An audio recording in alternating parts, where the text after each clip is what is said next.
So has Tony Emmerich joined yet? I don't see him, but. Nope. Okay. Well, welcome everyone to the Santa Clara River Watershed Committee meeting. Thank you for your patience. We're switching, I think, a lot of people between back-to-back meetings. We're going to start with some introductions. In the room, in my room, just me here. So I wish that we had had the chance to start meeting in person, and I know some people were really looking forward to that. And we will again, just not today. So thank you for your flexibility. And I do look forward to seeing all of you in person again, without masks and smiling faces in the future. And my name's Laura Schellenbarger, and I'm the watershed coordinator for the Santa Clara River Watershed.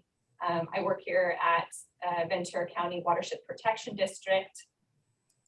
And I will leave it at that. And maybe we can start with our presenters and then go continue through. I might start calling on people so that we can keep this efficient. And feel free to also put your names in the chat, as that's helpful as a record for me for attendance. It helps with that. So thank you.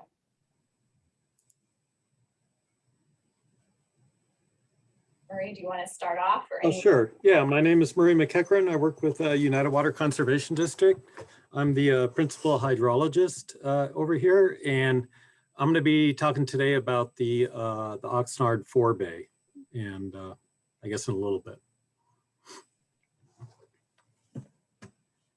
Anyone else? Maybe we can start with water agencies. Is that a helpful way to do this? Any other water agency folks? Hey everyone, I'm Evan Lashley, also from United Water Conservation District.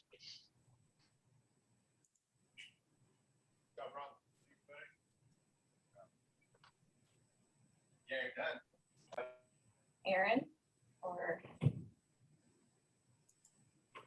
Hi, good morning. My name is Erin Berry. I am the Senior Management Analyst for the VenturaWaterPure program. Linda? Hi, I'm Linda Szymanski. I am the VenturaWaterPure Program Director at the City of Ventura. Go next. My name is Sarah Horwath, and I'm the Environmental Biologist for Ventura Water.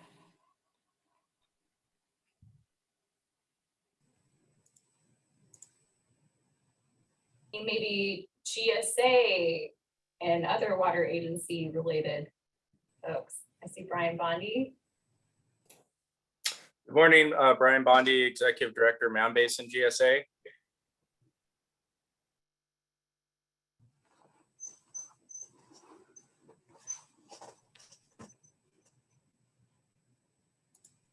Okay, next to Brian, I see we have Bert Handy.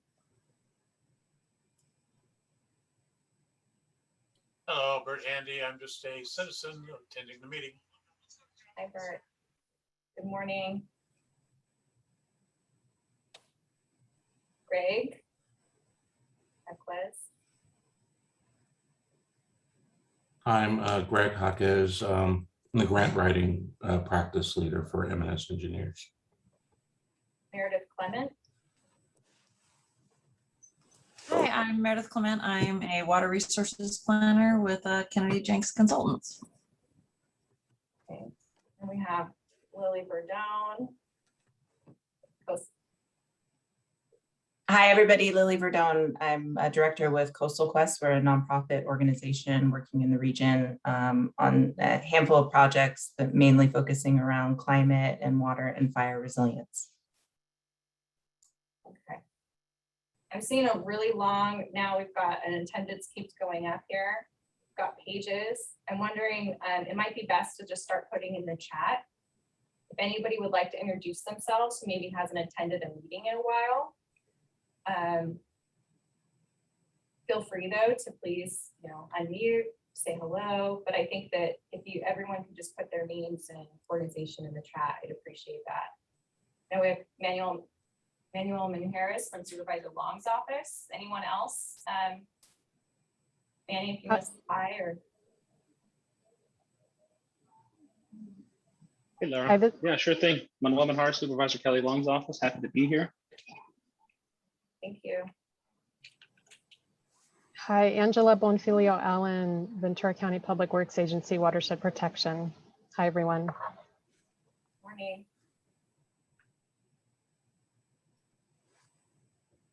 Okay.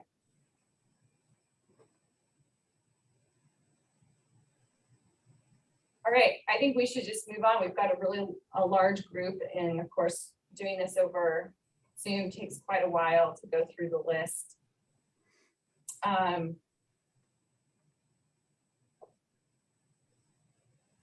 Next up on the agenda, though, we have committee updates and announcements. So if you have an announcement or update on a project, grant opportunities, anything you'd like to share, events coming up, please share your updates with the committee.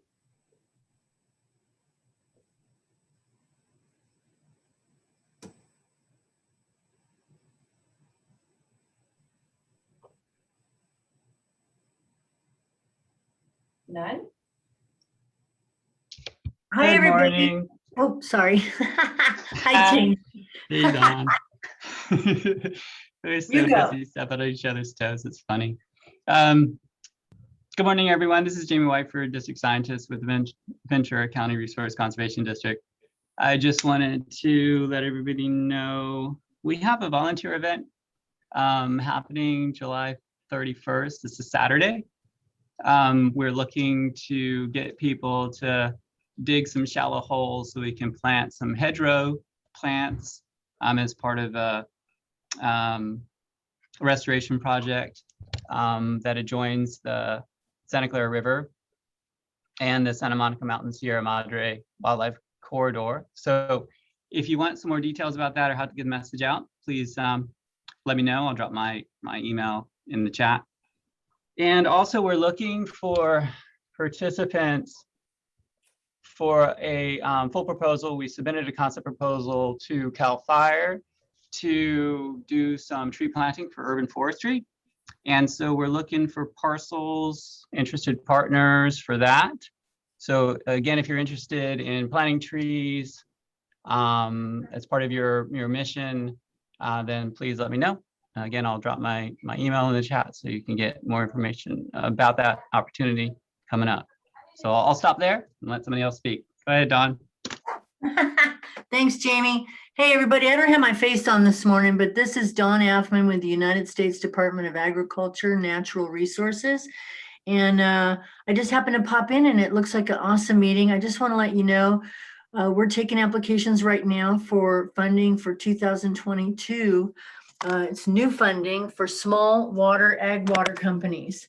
And I know that people are hurting greatly with the drought. So I am hoping to get about $5 million for small ag water companies next year and could use your help. That's it.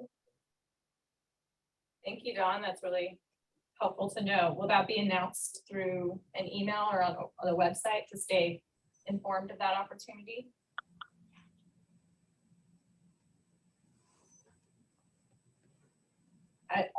You're muted. Yes, yes. Great, thank you. Any other updates? Yeah, I have an announcement to share about a grant opportunity coming up. It's initially through Cal OES, but ultimately for grant funding through Department of Homeland Security and FEMA. It's the Building Resilient Communities and Infrastructure Grant Program, otherwise known as BRIC. It's the program that that replaces its predecessor pre-disaster mitigation grant program. This is the second year that the program's been offered. It's got quite a lot of money in it. It's got, in the first round, it had $500 million. And this round coming up is gonna have $1 billion nationally. And one of the things that might be of interest in particular to, to people here is that there is something of a new emphasis as far in terms of mitigating drought risk. So drought is one of the hazardous risks that can be mitigated with this program. So if you have a project that that is a drought resiliency type project that you want to pursue through BRIC, this is a good opportunity. Also, there is some consideration of that the federal government is aware, certainly some federal agencies are aware that California is really underrepresented in applying for this kind of funding. So that's something to keep in mind. And if you want to find out more about the timing of the availability of money, it's going to be announced fairly soon, expected next month in August. So, keep track on the Cal OES website. That's it. Thank you. I have something to share related to that, is that the County of Ventura is in the process of updating the multi-jurisdictional hazard mitigation plan for Ventura County. And I'm going to put the website in the chat. There is a survey, a public survey. It's a very short survey about your awareness and priorities for hazards. But that is open right now, and you can find on the website some of the process and some of the meeting notes. I believe, if I remember correctly, that I think there'll be a draft plan released in a month or so. And that'll be something when there is a draft plan and more information, I'll be sure to try to put that up, maybe either on an agenda for one of these meetings or share information out. But take a look at that hazard mitigation plan, because that will help agencies, be ready and also prepared for being applicable, for applying for certain funding. Laura, I just posted in the chat also, in case people didn't notice, 2 really great portals that have up to the minute information and dashboards and whatnot for all one is a federal site, which is grants.gov, and the other is a state site, grants.ca.gov. If you're not already aware of those portals, and the state one is fairly new, run by the California State Library, they're an excellent resource. They have dashboards. They have, you can just pick what you're interested in. You can sign up to get alerts about the types of funding you're interested in.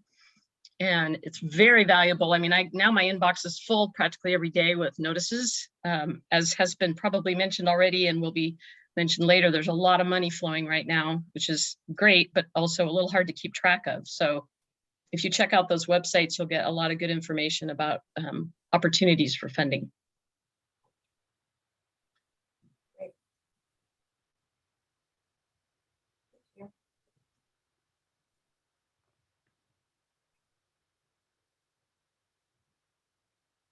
Anything else anybody wants to share?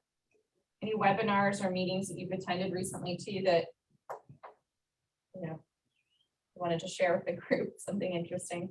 Feel free. Okay.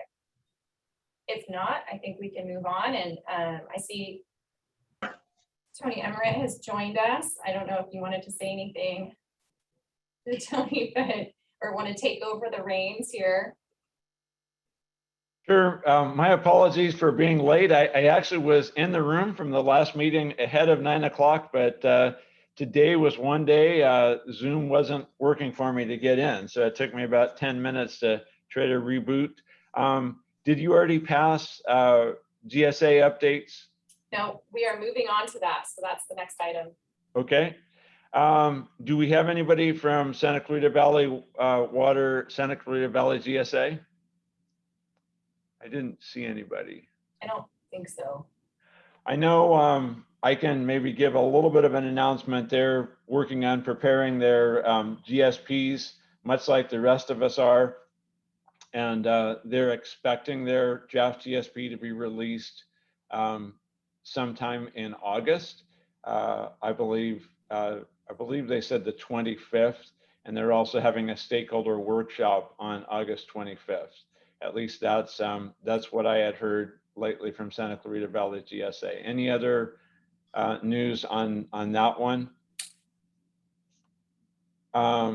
Just kind of going down the river then to the Piru and Fillmore Basin GSA.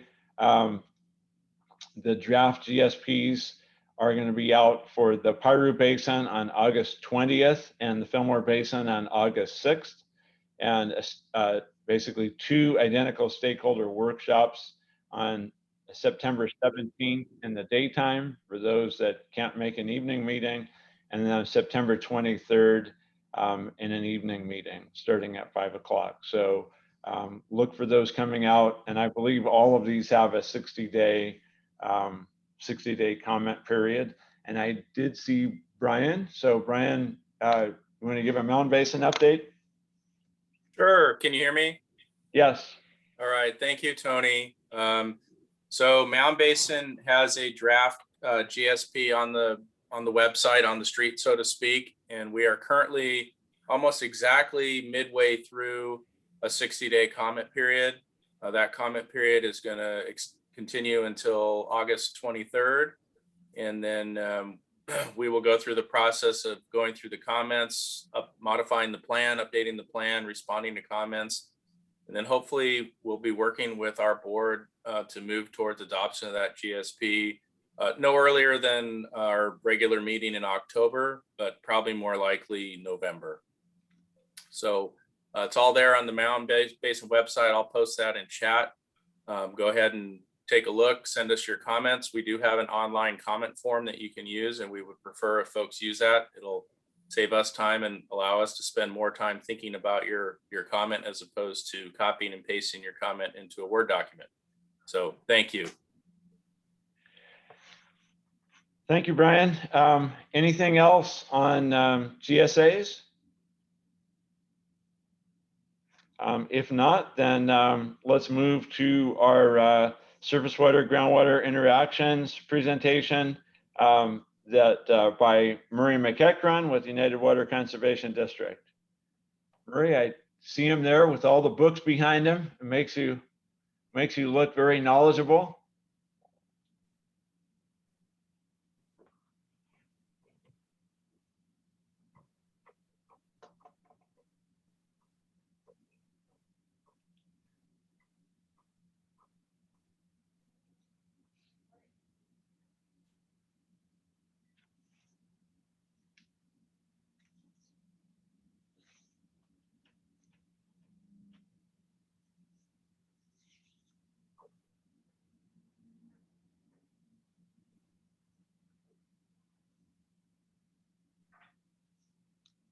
Murray, we're seeing your presenter screen.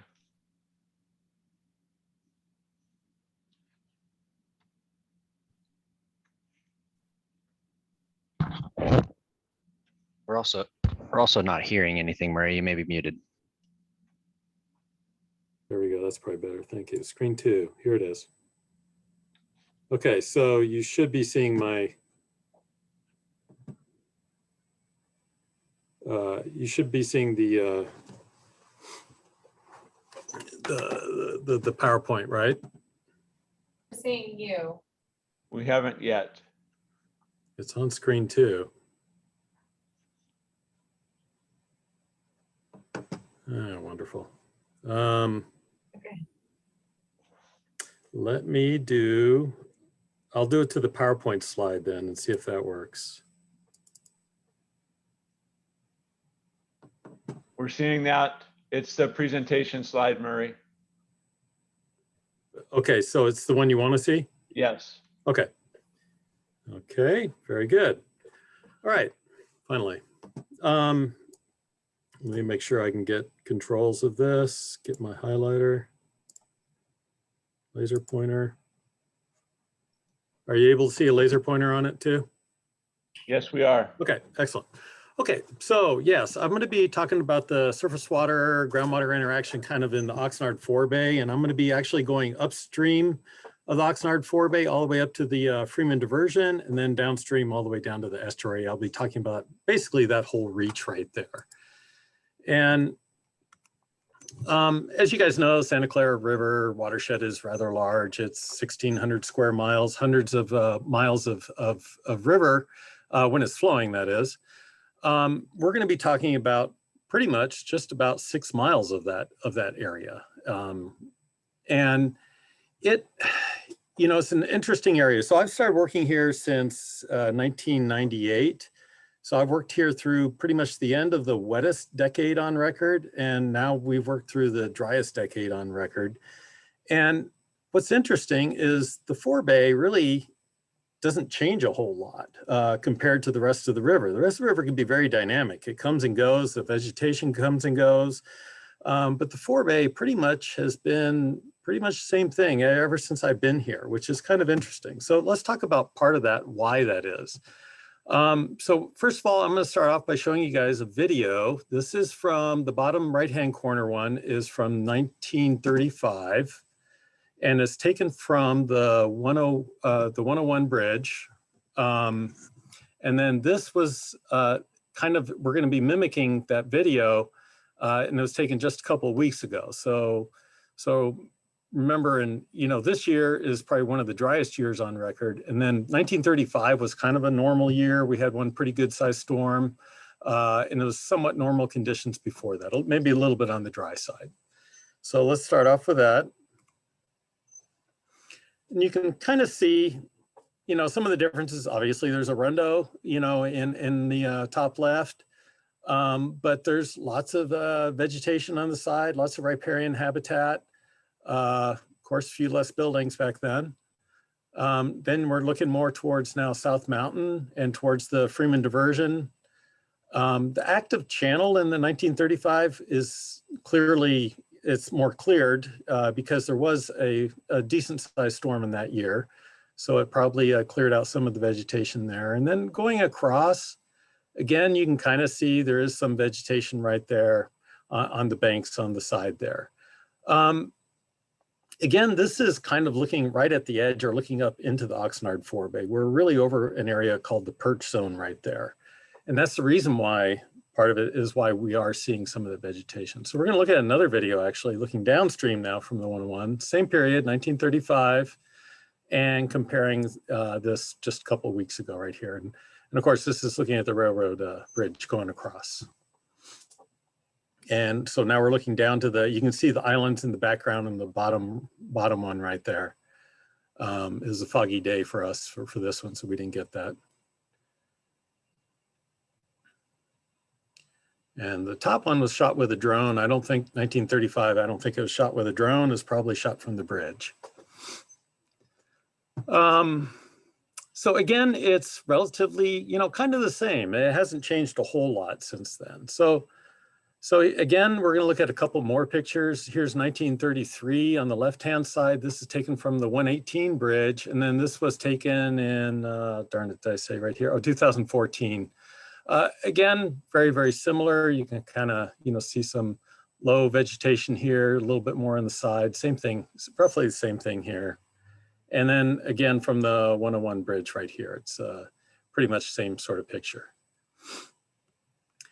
Okay, so basically we're going to be talking about why is this area right upstream of the Forebay so different? Of course, this picture was taken in 2016 during the end of the drought. This picture right here is the Forebay, and that's the area that I talk about that I say has really not changed a whole lot ever since I've been here. It always looks pretty much the same. And then we're looking downstream of the Freeman Diversion, and of course that tends to have a lot more riparian and is much and does change quite a bit depending on storms. Marie, can I interrupt you for a second? Yeah. This is Lynn. We have a question here that I think would be good for you to define now, and it Okay. has to do with what exactly is a Forebay, as compared to Merriam-Webster's definition that it's a reservoir or canal from which water is taken to run equipment. Well, we just put on the perfect slide to explain that. So, okay, so there's various groundwater basins in here, and so the Oxnard Plain has various groundwater basins in it, and it all actually kind of comes up and surfaces in this area that is in the blue teal right here. And that is the Oxnard Forebay. So basically, water that is recharged here, either via the stream, the river, or via our artificial recharge, actually goes down into the groundwater basin. So it's kind of the forebay. It's before it gets into the main aquifer systems. And as I recall, I think I presented to this group regarding our releases a year ago or so, and I showed the full animation of this one, so I didn't do that for this one. But basically, the more we recharge in the forebay, the more the water comes down into the system here. And of course, it better achieves our mission to push back seawater intrusion. So our idea is to keep up the water as high as possible in this reach, to keep pushing pressure down and to keep pushing back the seawater intrusion. That's the reason why back in the late 1920s, we decided to start putting water into the ground here artificially, is to enhance that and get water levels as high as possible. Does that help, Lynn? So, yes, that's perfect, I think. Okay. Thank you. So basically, the Oxnard Forebay is important for various reasons, and it's the main source of water for the Oxnard Plain. So most of the water that comes out in the Oxnard Plain into those aquifer systems comes from the Oxnard Forebay. But it's also important because it is the main migration corridor for steelhead trout. For them to be able to get up into the upper watershed in the Sespe and Santa Paula creeks, they have to actually pass through this area. And this area can be very dynamic. It's capable of percolating a lot of water, meaning if we're releasing water down from the dam, it'll go back down into the forebay, again, in the ground. And also, it tends to be very sandy, wide, and becomes a kind of a tricky area for steelhead trout to be migrating in. So it's important for that. So we actually, and I'll talk about some of the monitoring. It's also important because just on the outside edges of it, there's lots of riparian habitat that houses endangered and sensitive species. It's important because there's a lot of flood control issues there. Of course, there's some levees that are along the forebay there to help protect the city of Oxnard. And also bridges have been destroyed in this area too, because of a lot of it has to do with the changing elevation of the riverbed. It used to be important for gravel mining. In the 1940s and 1950s, they used to go out and they would actually go and dig these huge holes in the river and extract all the gravel and all the rocks. And then they let the following year come back, fill it up with rocks again, and then they'd do the same thing. Well, that's gone. The gravel mining's gone, but the effects have not gone. And in fact, that's the reason why our riverbed actually had dropped. And that's the reason why actually the Freeman diversion was built, is because the riverbed dropped. We needed to control the riverbed from continuing to drop. So basically, because this is such an important area, we do a lot of monitoring here. And the USGS and the county have both been monitoring flows in this reach. Usually just one of these stations has been active at one time. It's a really tough section to measure flows or to get flows because of its sandy meandering channels. But regardless, we have a really good record of total river flows in this system. Also United, when we are providing downstream or an upstream migration for steelhead trout, we almost go out there and measure almost on a daily basis downstream of the forebay, which is part of this area, which is kind of a losing reach, meaning, if we release water here, we're going to get less down here. So we measure here. And also we measure towards the top end of the forebay. And for example, in 2017, we did a total of 56 discharge measurements just so that we can meet compliance for sending down the correct amount of water. Again, if we looked at 2019, this list would be just as long. So so we have lots of good data regarding flows in the river. And that also, we have lots of good data of water levels around the river. We have transducers in these locations. We do monitor more wells than that in this area. But we have a whole series of wells that are all along, monitoring wells that are along the Santa Clara River. And they were really put in to look at some of the mounding effects of the river and also the effects of our recharge going out towards the river too. These were put in about 2012, I think, maybe the end of 2011. And of course, we immediately went into the drought back then. So we haven't had a lot of good data of higher flows and higher groundwater times, but we have lots of data of going into the drought. Also, you know, if anybody's interested in the history of it, of course, you know, I'd point you to the San Francisco Estuary Institute. They did a really good study to figure out what did this river look like before, you know, humans got here. And so that's a great document to refer to. But one thing that really comes out of that study is that they conclude there's two primary factors that influence riparian, and that is groundwater availability and flood disturbance frequency. So really you need groundwater for riparian. Also flood disturbance has a lot to do with it too. And you'll see that in this presentation right here as well. So basically for groundwater availability, there's really three kind of states that we can look at in terms of how it affects in the river. And sometimes the water table is above the river. And so you actually have water contributing to the river, and usually then you have a gaining reach. We see that a lot in our tributaries, and we also see it at the lower end of our groundwater basins in the Santa Clara River in the main stem. The other type is where you have a river system where the groundwater table is a little bit lower than the river, but yet there's an influence of water level and the river and how much it may percolate and how much water goes back into the table.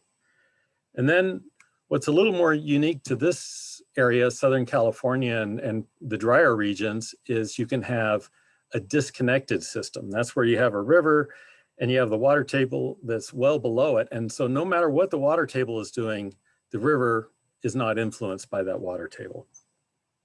And as a result, we actually have all three of those in the Oxnard Forebay, and I'll kind of show you that in and around it at least.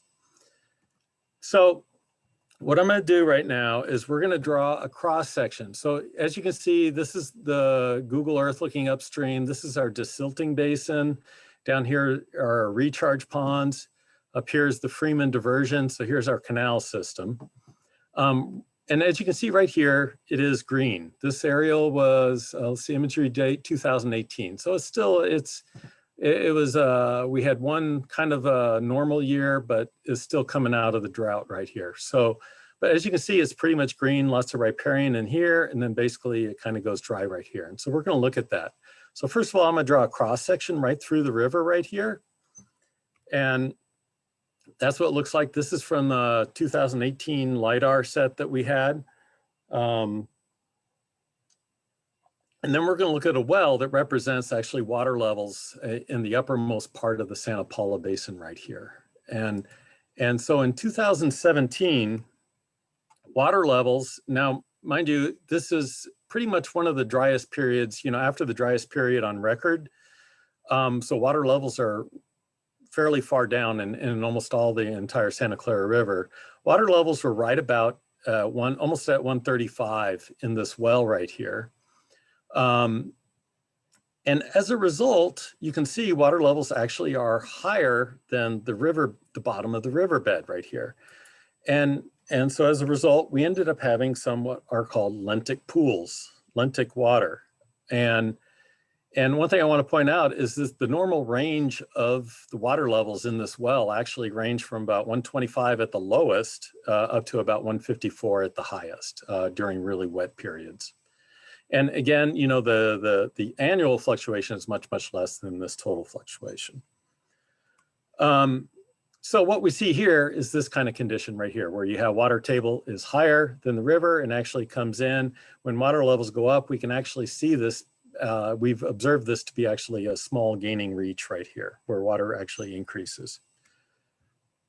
And this was a picture of these exact lentic pools. The cross section went about right down through here somewhere, but we're looking downstream in this one, we're looking upstream in this one, so you kind of got to flip it. But here's that one channel, which would correspond to that channel, and here's the other channel, which would correspond to that channel. And again, this is 2016, which is now at the very end of the, if you want to call it the end of the drought, if we're not already still in it.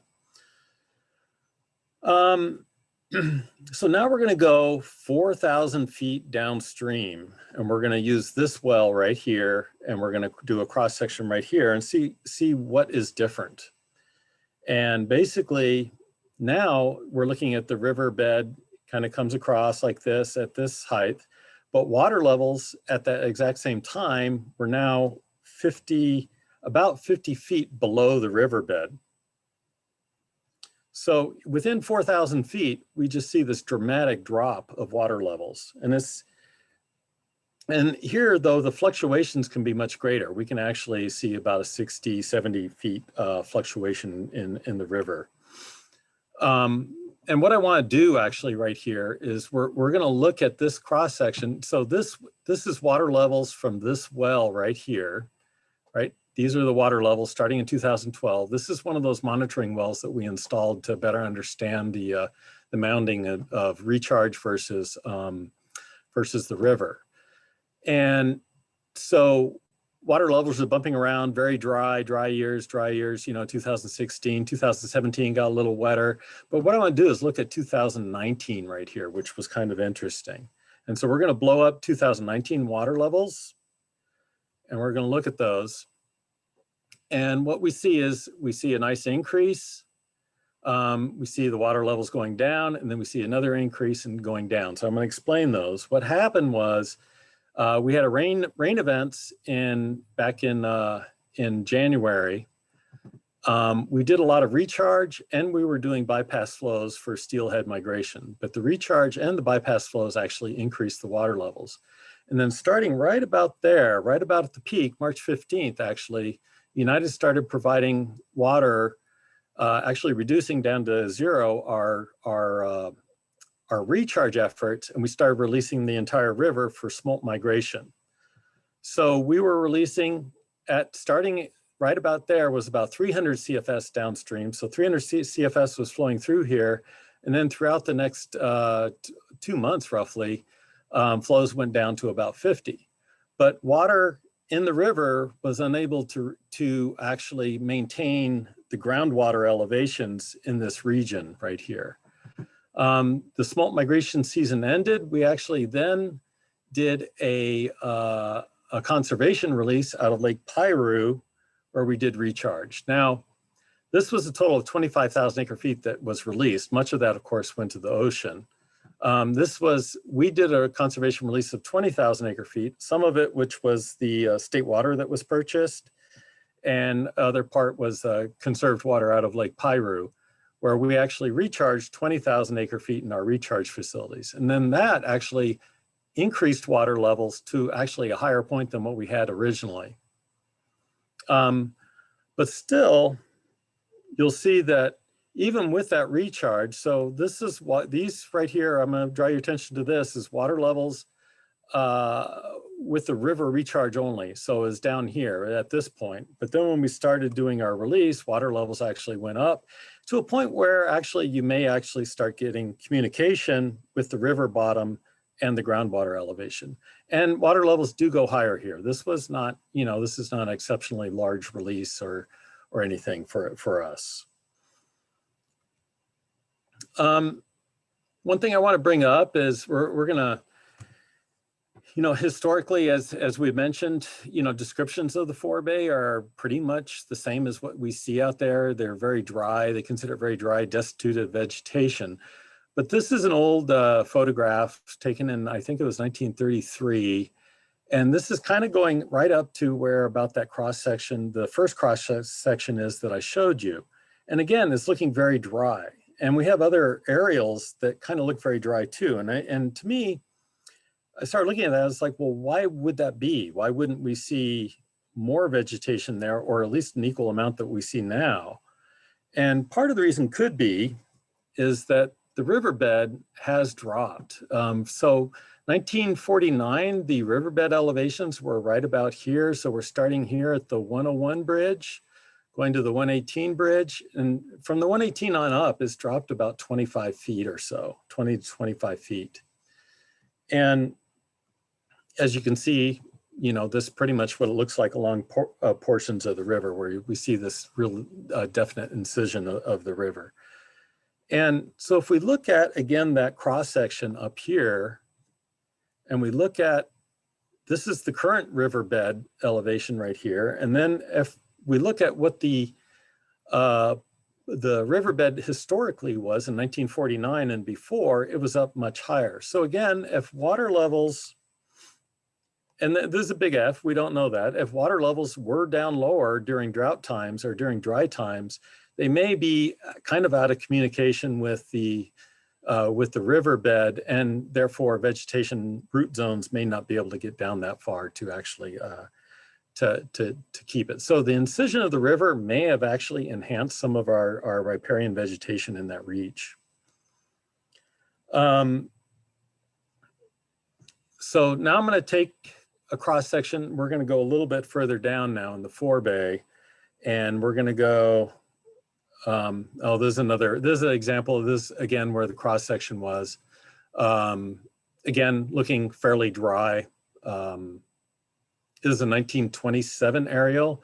This one actually is a really good record because actually it happened right before St. Francis Dam disaster, which some people feel that, at least in the upper parts of the basin, did change our riverbed and what it looked like.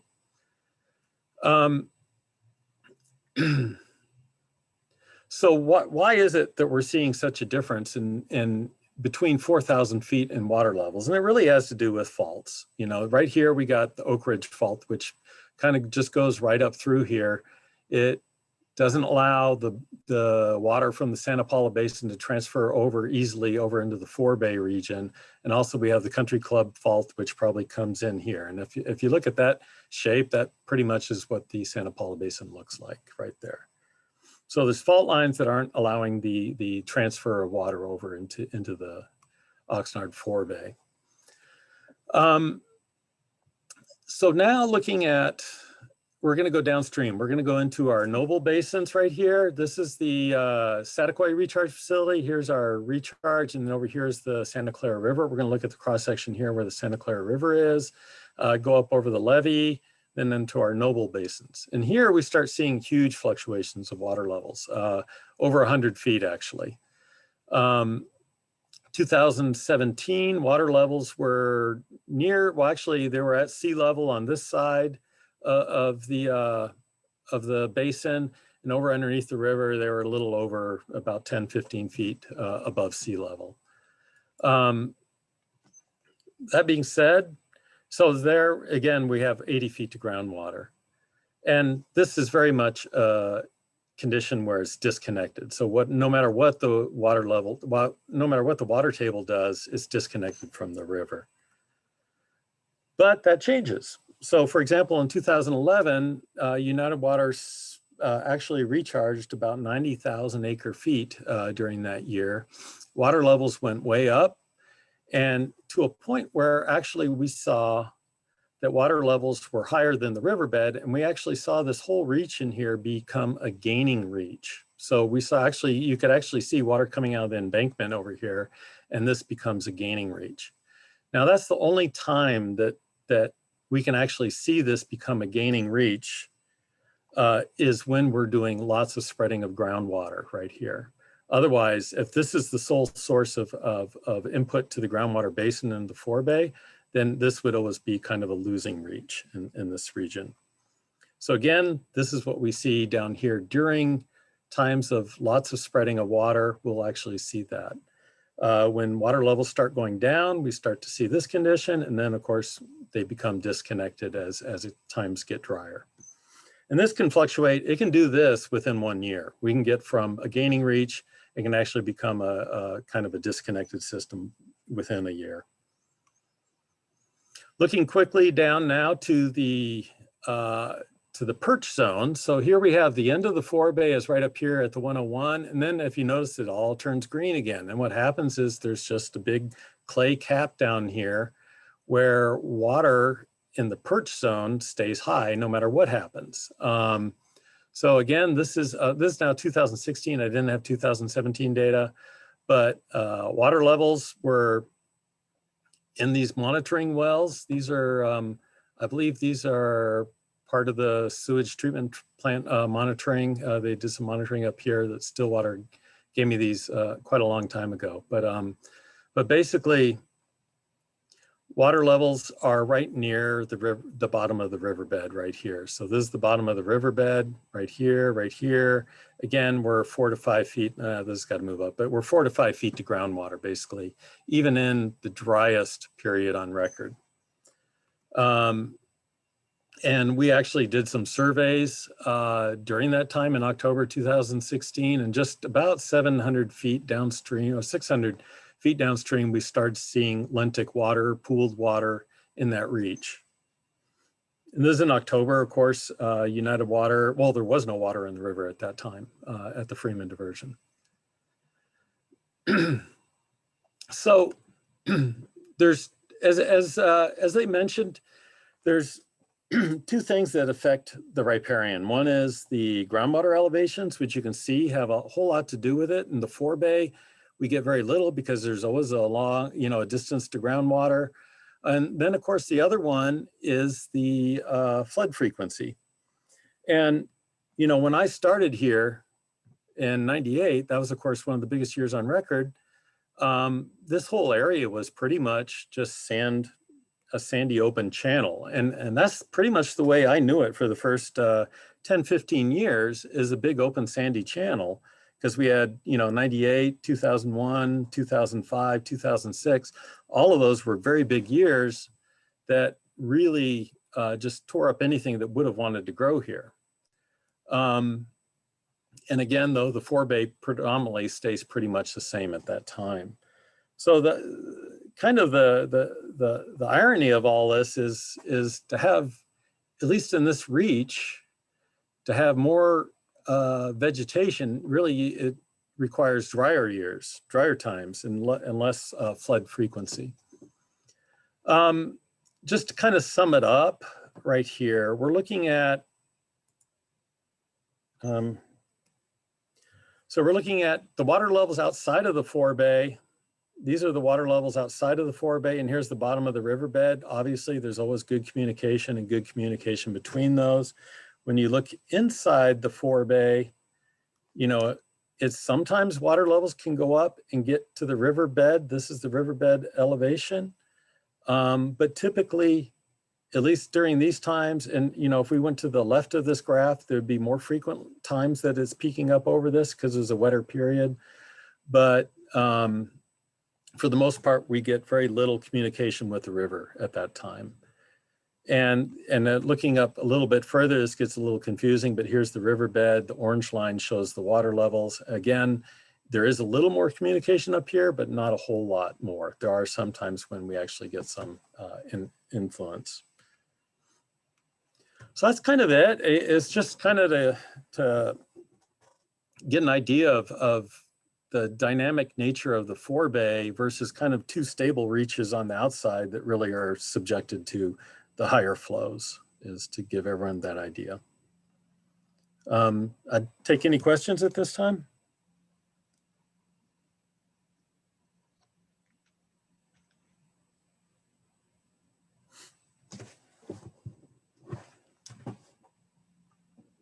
Doesn't look like we have any questions in the chat right now. This was really interesting, though, I have to say. I just want to say that. Oh, Don was asking which agency you work with. I'm United Water Conservation District.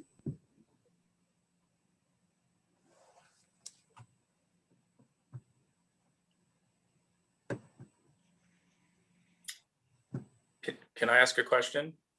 Yeah. Hi, can you hear me? This is Brian Bondi from Mound Basin GSA. Go ahead.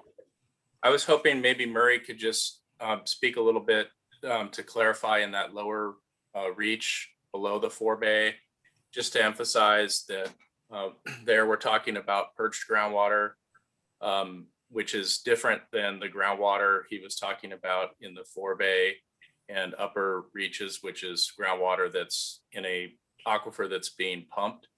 The reason for the distinction, if you're interested and you're reviewing the Mound Basin GSP, is that, you know, we concluded that the groundwater that's interacting with the Santa Clara River in that lower reach, because it's perched and is very shallow and is not in an aquifer that's being pumped, is not something that is going to be actively managed in our GSP.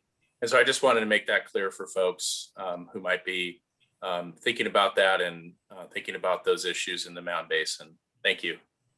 Right. And so to add on to that, Brian, if you look at water levels there, so this is the water levels.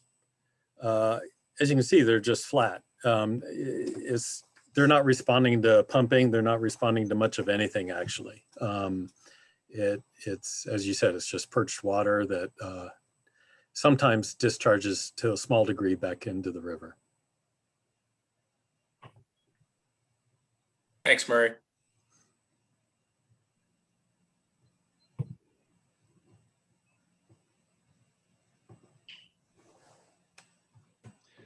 Are there implications of that when it comes to significant, you know, significant storms with flooding?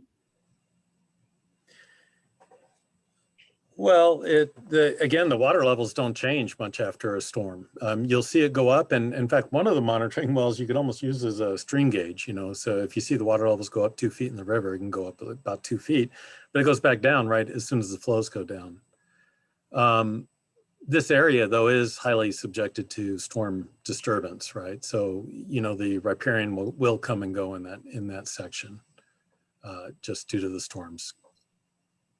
There was a broad question in the chat about what are the practical implications of these findings. I don't know if you can speak to some of that, Murray, and maybe other implication, You know, my takeaway from it, of course, and I'm looking at it from a water resource perspective, is if we want higher water levels, of course, you know, what we found is, you know, United does a really good job of increasing water levels, and better than what the river can do on its own. You know, I mean, that's the reason why we've been here and doing this for the past 90 years. And it was pretty dramatic, actually, just in that 1 year, looking at it, of the groundwater elevations were dropping with just a fair amount of water going down the river system. But yet, as soon as we started turning it in and then started recharging, water levels went back up again. So without doing what we do, water levels would be in a much lower state in the Forebay. But likely on those 2 reaches outside that we discussed, they would probably stay about the same, no matter what United does. Murray, can you talk a little bit about the variability of the permeability in various different years? It's something that you have to pay attention a lot to, and I think it's an important nuance. Yeah. Okay. So water levels in the Forebay can be influenced or can influence percolation rates, right? So in this reach, typically we'll see about 130 CFS percolating in a very dry year when it's disconnected. So let's say we're releasing down, 300, 130 of it would disappear by this end, by the end of that.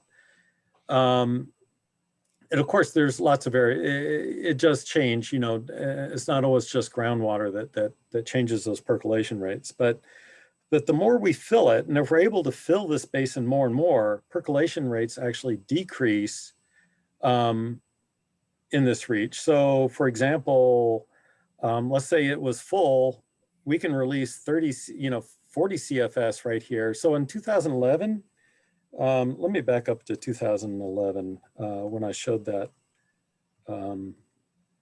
So in 2011, for example, if we were releasing 40 CFS at the Freeman diversion, 40 CFS would go past here and it was slightly gaining reach. So it'd actually be more at the downstream end. And, and that is important, for example, for steelhead migration, smolt migration, because sometimes there's not enough water in the river to actually breach this forebay, even during smolt migration. Because if it's perking 130 and we only have 90 in the river, it's not going to make it downstream. But if United does do its, if we have a decent year and we're able to fill this basin, we are able to breach and make a connection downstream for a much longer period of time. So there is a dynamic going on there that water levels and percolation rates are very well tied in, or pretty well tied in. I will say the last couple of years, for whatever reason, I think we've seen less percolation in the river, and I have a feeling some silts or something got laid down underneath. But once we have a really big storm again, it'll probably kick it all up and it'll probably go back to the way it used to be.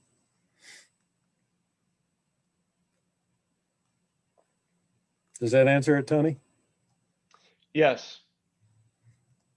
And I think my takeaway from some of this is that this is a very important and complex area, stretch of the river for both species and for water resources. And there's not really a great way to sort of automate management of it. There's no set it and forget it here. It really requires a lot of active management by people with waders on, measuring the flows because the stream channel changes, looking at things like cross sections if it's migration periods, and it's just such an important stretch of the river for many reasons, and it requires a ton of attention and management. Yeah, and let me bring up one thing also. When United Water right now diverts 370, we can divert up to 375 CFS for groundwater recharge. We're actually seeking, to go up to 750 during the peaks of the storms, or during the higher flows. And, that's almost 1,500 acre feet per day of recharge in this area right here. If the river's doing a couple hundred acre feet a day, we can do 1,500. Of course, we can do much better over here on this side. And also it's up higher too. So we're able to put more water into the basin. So that's part of the, 375 is great, but 750 would even be better if we could actually double that during certain times.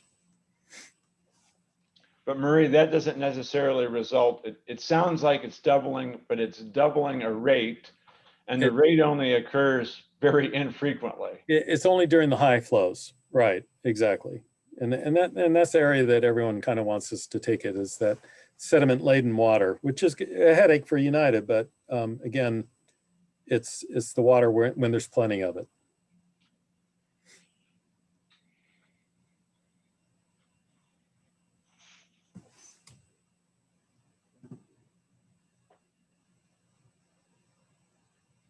Any other questions? If not,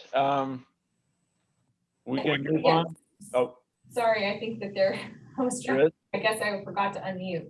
I was monitoring the chat. It looked like there was a couple other questions.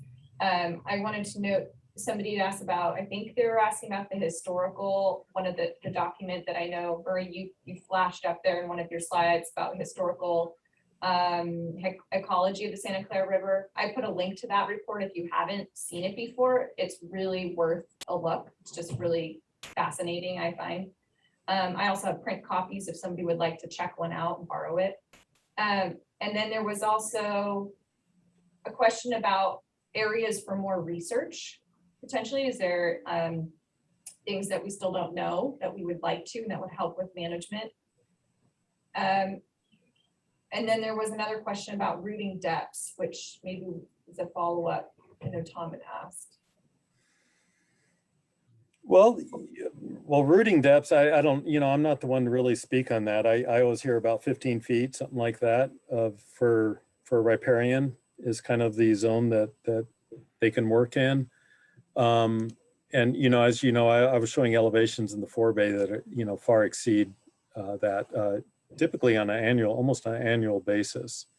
But the rooting depths of 15 feet definitely, you know, both in the above the Forebay and below the Freeman, and also below the 101, it's always in communication, even in the driest year on record, as we were looking at in 2016 during very, very dry times. I think if there's, you know, if there are restoration projects going on, I think sharing some of the information from those shallow monitoring wells would be very useful for taking a look at the trending on those. If there's any restoration and consideration of planting of riparian trees, it'd be really good to look at the most, you know, nearby groundwater wells. Yeah. Thank you. There was an interesting question about can we release water from Lake Piru, you know, quickly during a rain event at times before it's spilling over, or if there's a retrofit planned. I'm not sure, John, if you wanted to elaborate on your question more. I'm not sure what you mean by I'm not aware of the Santa Clara County is working on a retrofit to allow for greater amount of water release before spilling. Yeah, I've just in Anderson Reservoir, Santa Clara Valley Water District has increased the amount that they can spill in advance when there's a lot of storm and the reservoir is filling. There was a flood in San Jose on Coyote Creek, and one of the problems was they wanted to release water down Coyote Creek through downtown San Jose, but they couldn't because the size of their, not the spillway, but they had like a little way to send out the water through a pipe, and it was too small, very limited. So one of the things they're doing is increasing it so they can react to high rain events and release water in advance when they know that the reservoir is going up. And this could be a way that you could potentially, I don't know, get more water to percolation and also deal with flood issues. Does that make sense? Yes. Yeah, well, typically our lake spills, I think it's about 1 out of every 6 years or so. And when that happens, it's a very wet year.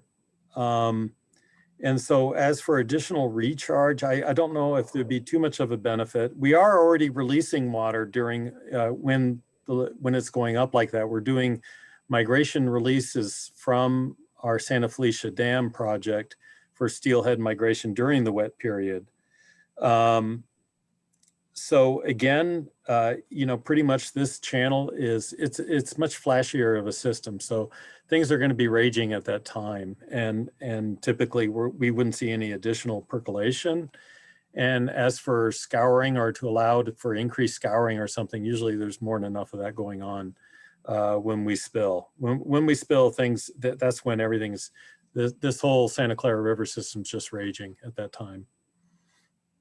Yeah, I guess that's the point, is for percolation, it's not going to help, but for flood control, is it if you're able to release large amounts of water in advance of known storms coming in, would that happen from Lake Piru? Could it be something that you could, you know, not just let it go over the spillway when everything's raging, but before release it so that you could capture the high point, you know, amount of water and limit flooding? It's really hard to capture our lake isn't all that big, so it's hard to capture that high point of the water. There may be times where if we did do a preemptive release where that would happen.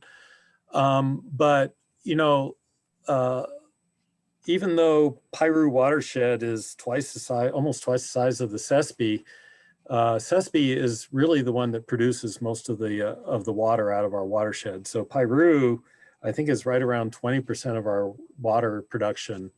and Sespe's closer to 50, almost 60% of the water production. And so really most of our flooding and most of our water does come out, and not even out of behind our dam. And then of course there are a couple other dams which are not related to United within the system. There's Castaic, and then there's and Pyramid also, which is upstream of us. And they do have a contingency to, if there is damage going on downstream, they actually can appropriate that water so that they don't have to release it, and they can put it down into their pipes, and that will help with flooding issues. And I think one thing is probably the subject for another discussion sometime, if this committee ever would like to have a presentation on the Santa Felicia Dam and the safety projects. But there's extensive safety projects that are going on with that dam. It was completed in 1956, and a seismic analysis of future potential seismic events, and also maximum probable flood in the watershed above. Those were all analyzed a while ago, and there's extensive design going on. They're about 30% through the design of completely new outlet works, and that will be more reliable and able to handle seismic events better than the 1950s design. And then the spillway channel is being deepened. So all of those projects are coming up soon. And even though the dam has been maintained well, those are weaknesses in the original design. And so those are something that, I think United could probably give a presentation on if this committee desires it in the future. But I think that was John's question, was more getting at the public safety component of this. So if you could operate the reservoir in a more intelligent way, you have better weather forecasting, and you can do some things preemptively. So so you minimize that pulse, or you lengthen out the pulse of the flow. So those are definitely things that would be part of the reservoir operation, but probably a future presentation. Thank you. And this actually, both the questions that relate to, kind of talking about safety and management of flows, of high flows, also something from this presentation that really got me thinking is about the stormwater recharge component and the managed, recharge that United's doing, and what opportunities are there for capturing more of those high flows for recharging our basins. And we kind of talked about that. We've had that presentation also on the managed aquifer recharge program from DWR, and we got into a lot of discussion and conversation that led to a lot of questions and discussion at that meeting. And obviously with climate change, that's going to be, it's something that we need to plan for, and for both sustaining us through the droughts and the flooding, flood prevention. So I think there's a lot more to unpack through these conversations. Yes. There was a, I wanted to ask this one more question before we're going to take just a couple minute break, and we'll come back at 10:15. But I think this relates to later. There was the levee SCR1, which is on adjacent to the River Park area. There's a question about what the existing, if you know of impacts or effects of the existing levee on groundwater recharge. Can speak to that. I know that the levee separates one of those basins that's not being used right now, but that's not actually how the water. Right. So the existing levee right now is pretty much high and dry. So it's as you know, the toe of the levee is actually sometimes higher than the riverbed, right? And so I don't see that as being a much of an influence right now. In terms of the meander of the river, perhaps, it would have, in fact, we know it did. It used to fan out a lot more. of course, and now it's been kind of narrowed and straightened. And so there's probably some level of loss of percolation in the river because of that loss of meander and spreading out.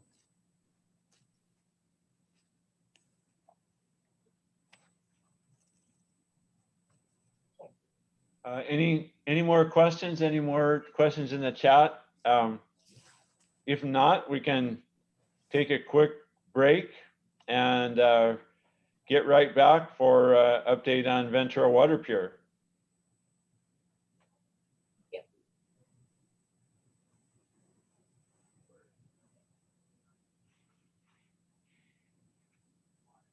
Thank you, Murray. Sure thing.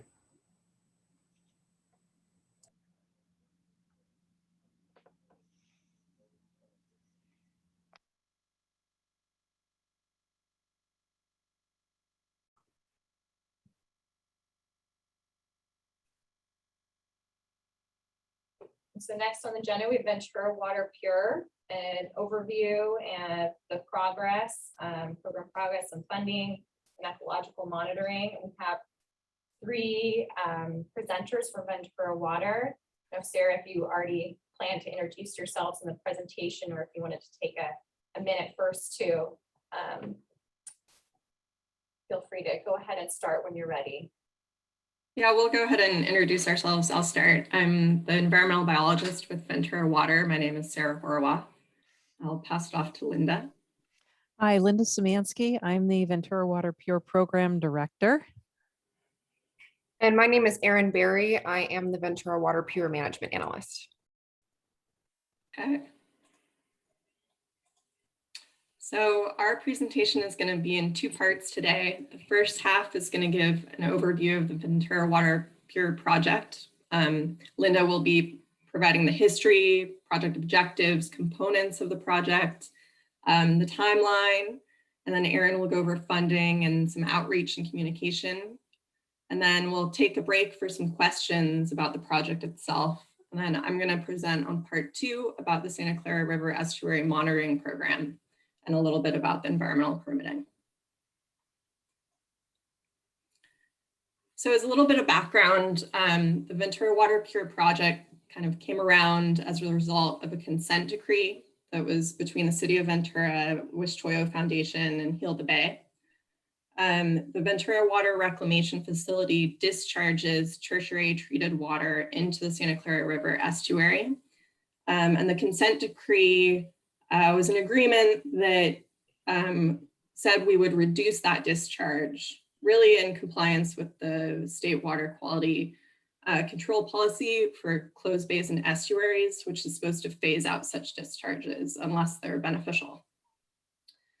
And so we've done a bunch of studies over the years to figure out what the maximum ecologically protective diversion volume is, or the amount of water that we can, instead of discharging the estuary, reuse. And then the flip side to that is called the continued discharge level, or the amount of water that's going to continue to go to the estuary. Through a set of studies and a scientific review panel, it was determined that that continued discharge level should be about 0 to 0.5 million gallons per day.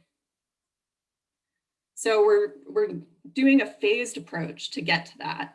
I will be discussing that in more detail, and Linda will in the project description. This consent decree also specifies a timeline for VenturaWaterPure, and Linda will be reviewing that shortly. So as Sarah mentioned, I mean, there are the kind of regulatory requirements that we have for the estuary diversion. There's also within that consent decree a portion that says that we need to beneficially use that diversion. So to get to the VenturaWaterPure project, though, there were some other considerations. And one was the water quality of our groundwater. And was there a way to help improve that water quality? And then the other one was actually achieving just a local water supply that was reliable. You know, we like to say that our VenturaWaterPure project is kind of a drought-proof type of project. Next slide, Sarah. So this is a visual of what, the various components of the Ventura Water Pure project. So, existing already is the Ventura Water Reclamation Facility. That's in the red. And you can see that it is right next to the estuary where we currently are discharging. The other components that we're planning on, a new water purification facility. Right now, the preferred spot for that is in a parcel right across the street, basically from the reclamation facility. And the city is in the process of attempting to acquire that. So that's where the tertiary water will be treated to a very pure state. And then the Ventura Water Pure project is an IPR, or indirect potable reuse project. So we will be taking that water that's produced at the purification facility and injecting it into the groundwater wells. You can see that kind of in the dark blue line that goes up to the new injection well area.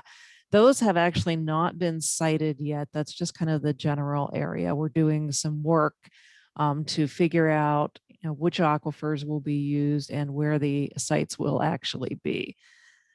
Once that water has had the chance to be in the groundwater for a period of time and we're able to extract it, we will actually take it to our Bailey treatment plant and mix it with our other groundwater before it gets distributed to the distribution system. So the other piece of this is kind of in the pinkish purple area. We will need to actually build a new outfall.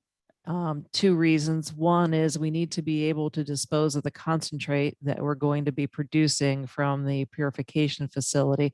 And it also gives us a place to actually discharge tertiary water in case there's an emergency or some other reason that we need to divert water.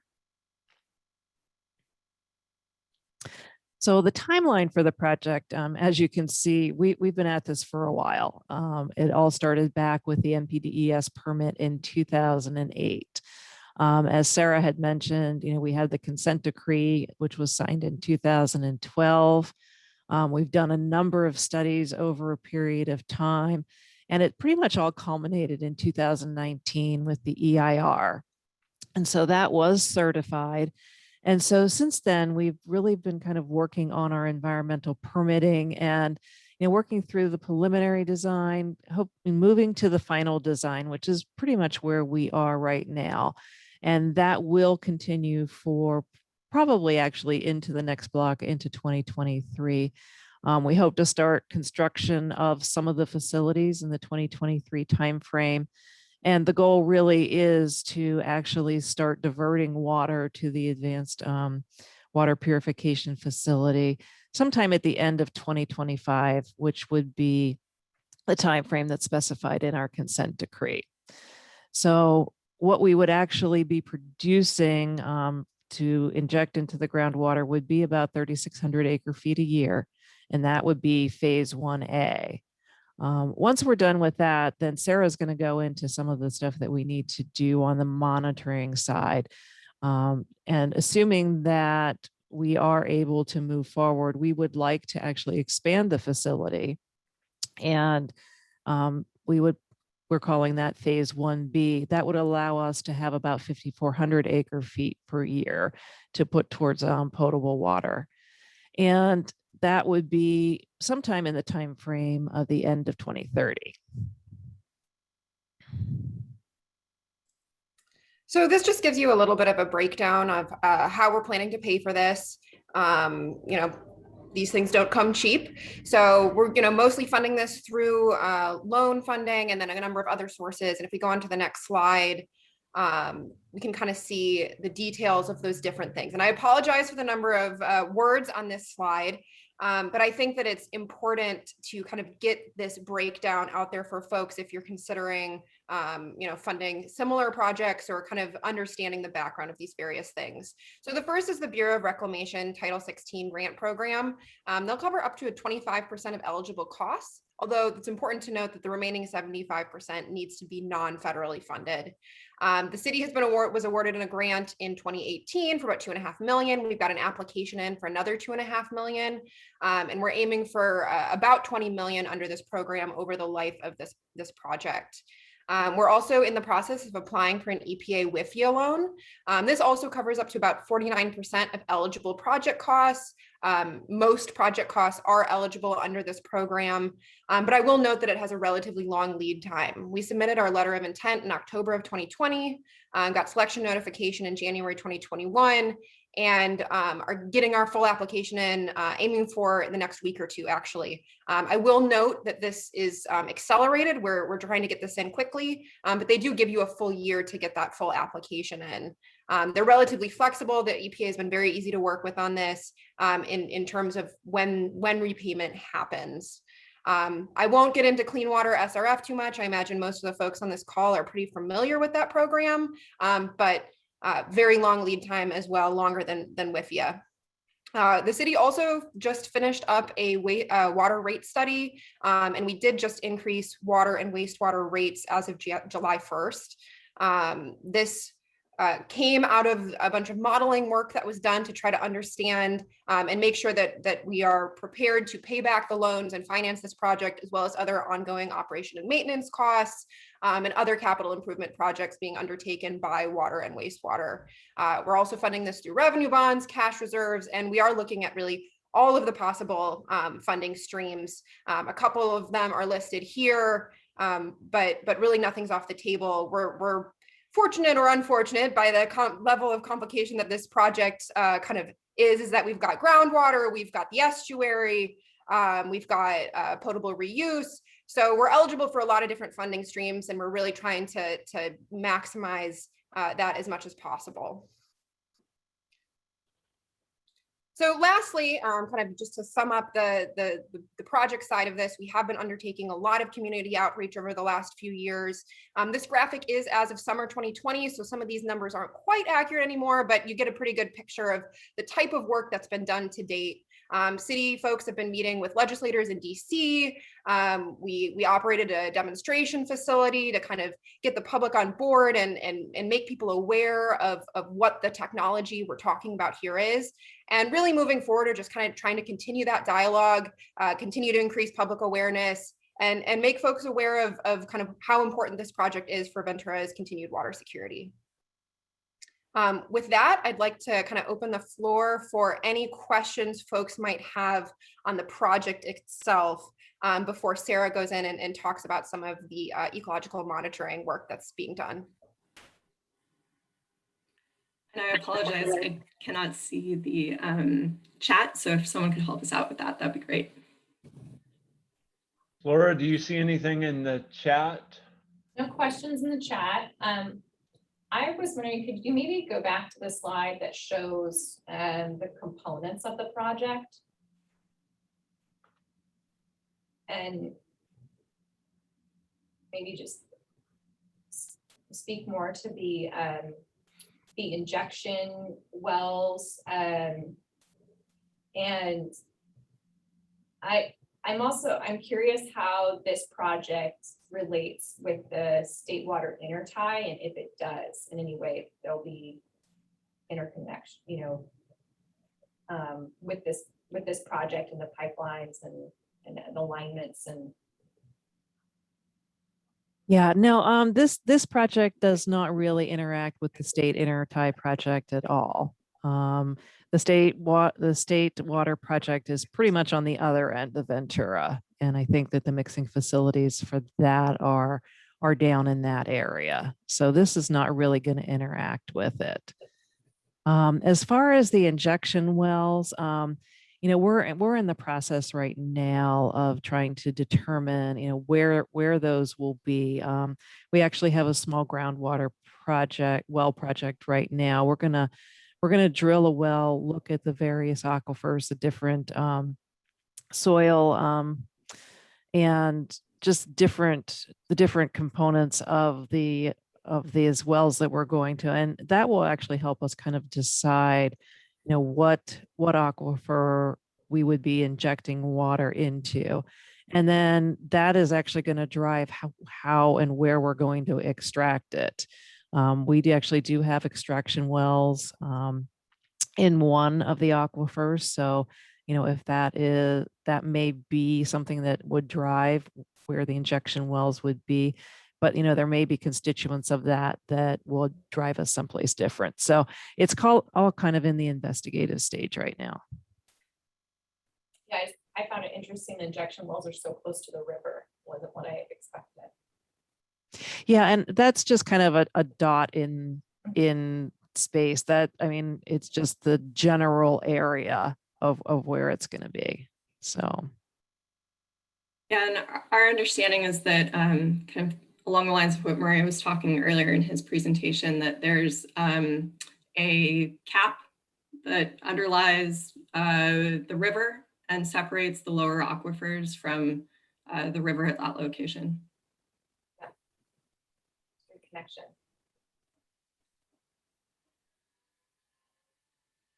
Somebody asked how much of the injected well water becomes usable?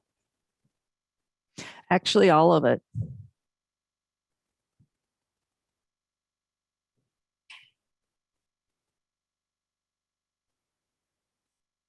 Are there any other questions about the project?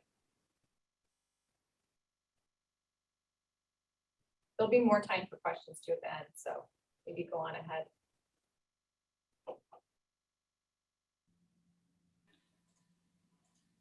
Okay.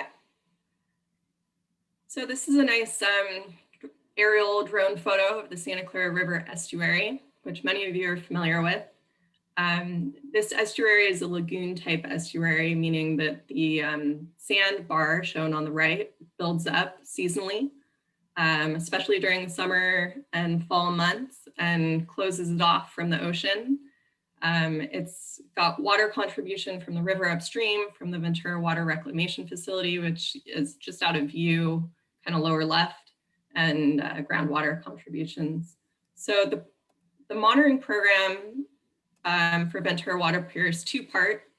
The first is called the Pre-Construction Assessment Program, and that's going to be a 3-year baseline data collection period that's prior to the Phase 1A discharge reductions. The second half is called the Monitoring and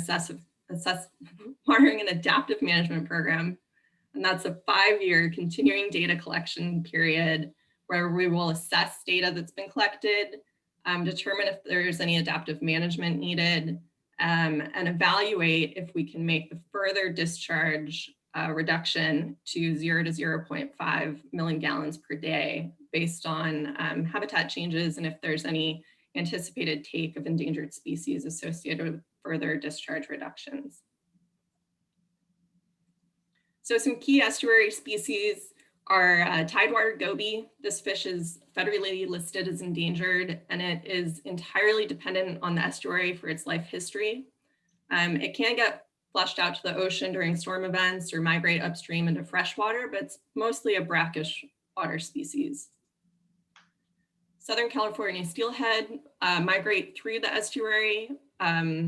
This fish is anadromous, so they mature in the ocean, and the adults will migrate upstream into the river to spawn up in the tributaries, and then the juveniles migrate out to the ocean where they'll mature. They also might use the estuary for rearing. The western snowy plover is also a threatened and California species of special concern. These guys nest on the berm, as well as neighboring at McGrath State Park.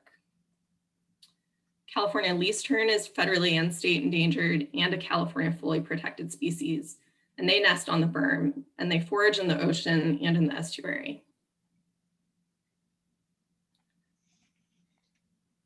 So the previous special estuary studies focused on those species and the habitat quality and determined that there would be a bunch of benefits of reducing the tertiary treated water discharge to the estuary.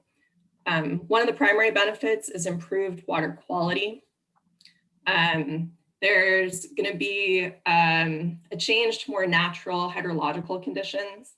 The estuary currently is maintained at a really high stage due to all the freshwater input especially during summer and fall months when natural conditions would not have that much fresh water contributed from the river, if any at all.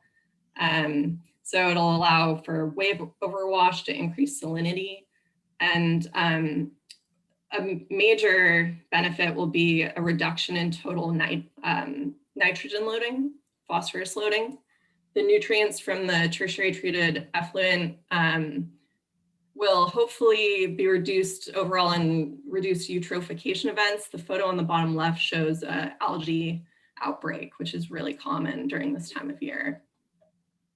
We're hoping that the increased swings in water quality for salinity might reduce the non-native species populations. On the top right is an African clod frog. Those guys are voracious predators of fishes. And bottom right is a carp who are benthic feeders and can disturb sediments and impact water quality. So hopefully we'll get reduced predation, competition, pressure on natives by invasives. Another really big benefit is stabilizing the summer and fall estuary level, because this estuary can be breached by humans.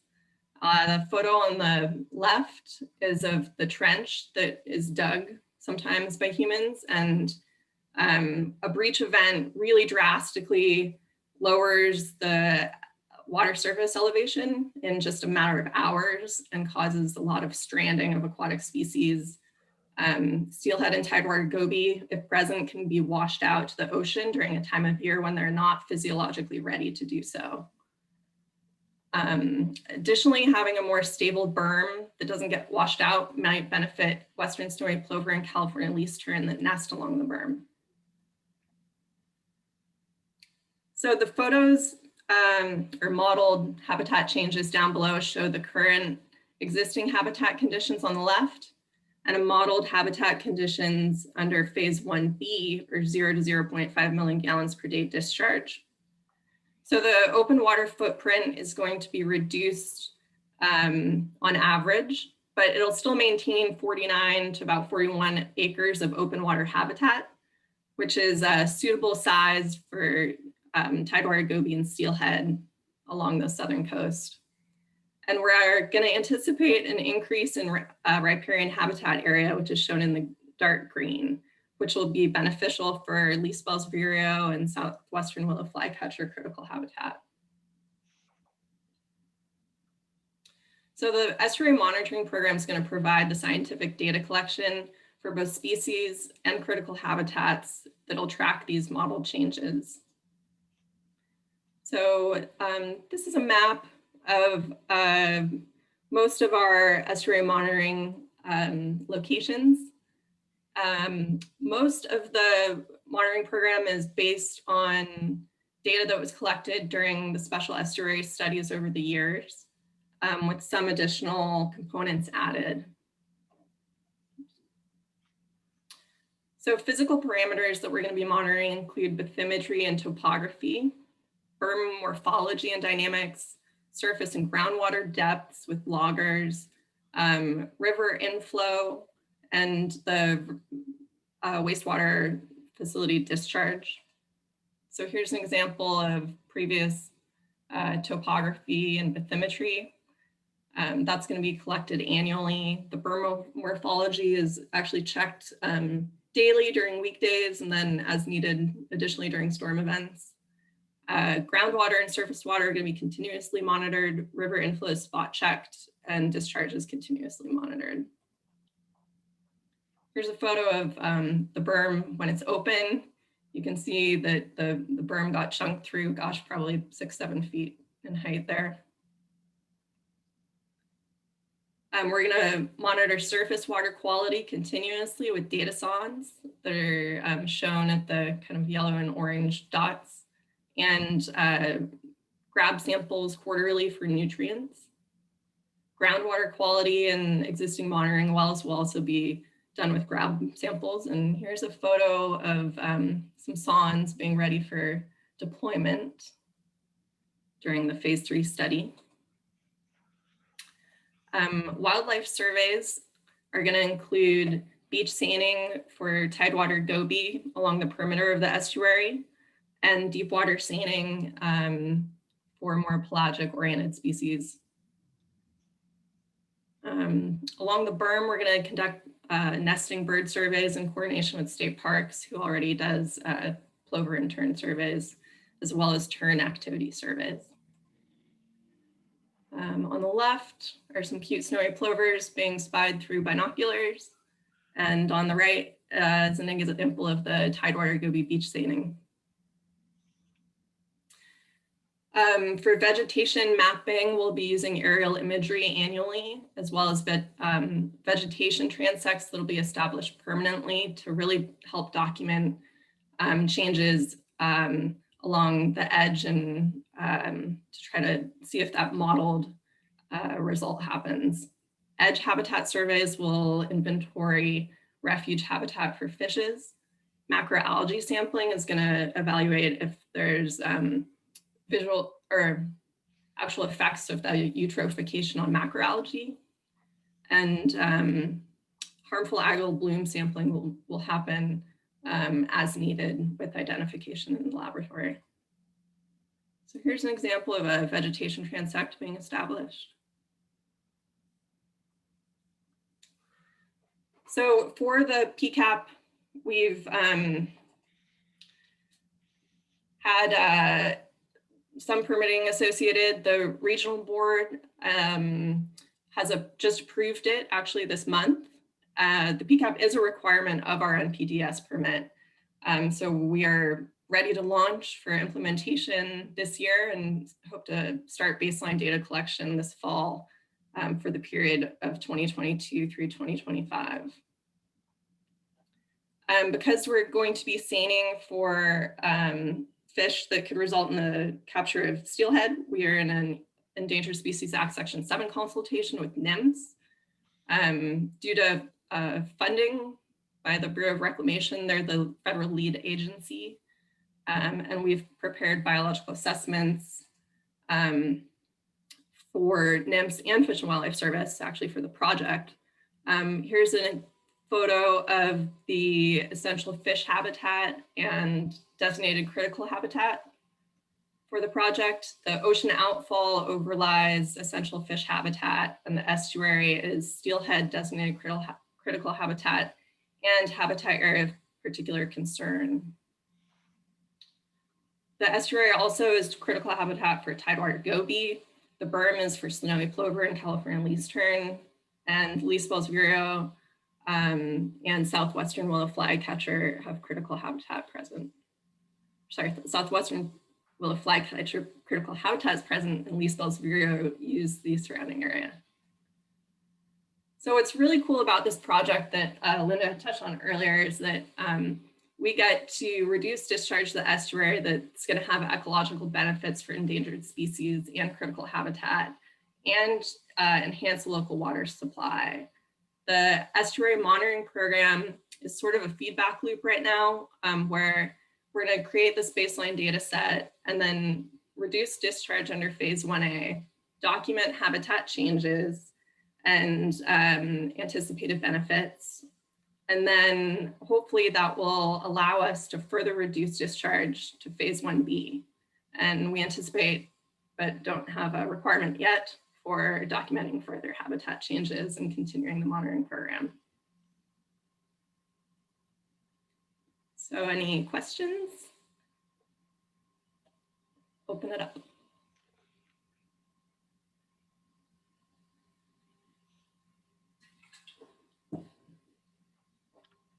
I don't see any in the chat. Okay. And you have more, right? Continuing, or is this? I'm sorry, could you repeat that? I don't see any questions in the chat. Oh, okay. I have thank you, a comment about excellent information. I have a question. You know, this is a ways down the road, but once the project is complete, what's the city's, I guess, plans for, will there be monitoring for direct water quality impacts of directly from human human impacts to water quality. I'm thinking more like the homeless encampments and preventing further encroachment of homeless encampments into that area once the water level is, dramatically reduced, especially during the summer season. Yeah, we don't have any plans to really affect the homeless I'm sorry, I dropped the mouse. The homeless population that uses that parcel kind of upstream of the Harbor Boulevard Bridge. The city does have an outreach program that coordinates with individuals out there. But at this time, that parcel's not our property yet. It might become down the road, and then that might change, I would anticipate. As far as the monitoring program goes, we do have a water quality site up in that area. So that will address baseline data collection. That site will be maintained wherever the footprint of open water moves over the years. We really know that the homeless activity is an issue and contributes to water quality up in that region, but we don't have really the ability to directly affect it, I would say, at least not as part of this project. Yeah. Well, any more questions for Linda, Sarah, and Aaron? If not, then we can move on to the watershed coordinator updates. Thank you very much, Ventura Water. It was a really nice, I was going to say, it was also a really nice summary of the two, of the projects going on and where you're at and where you're going with the project. So I appreciate it. It's been a while since we've had an update on those. Thank you. So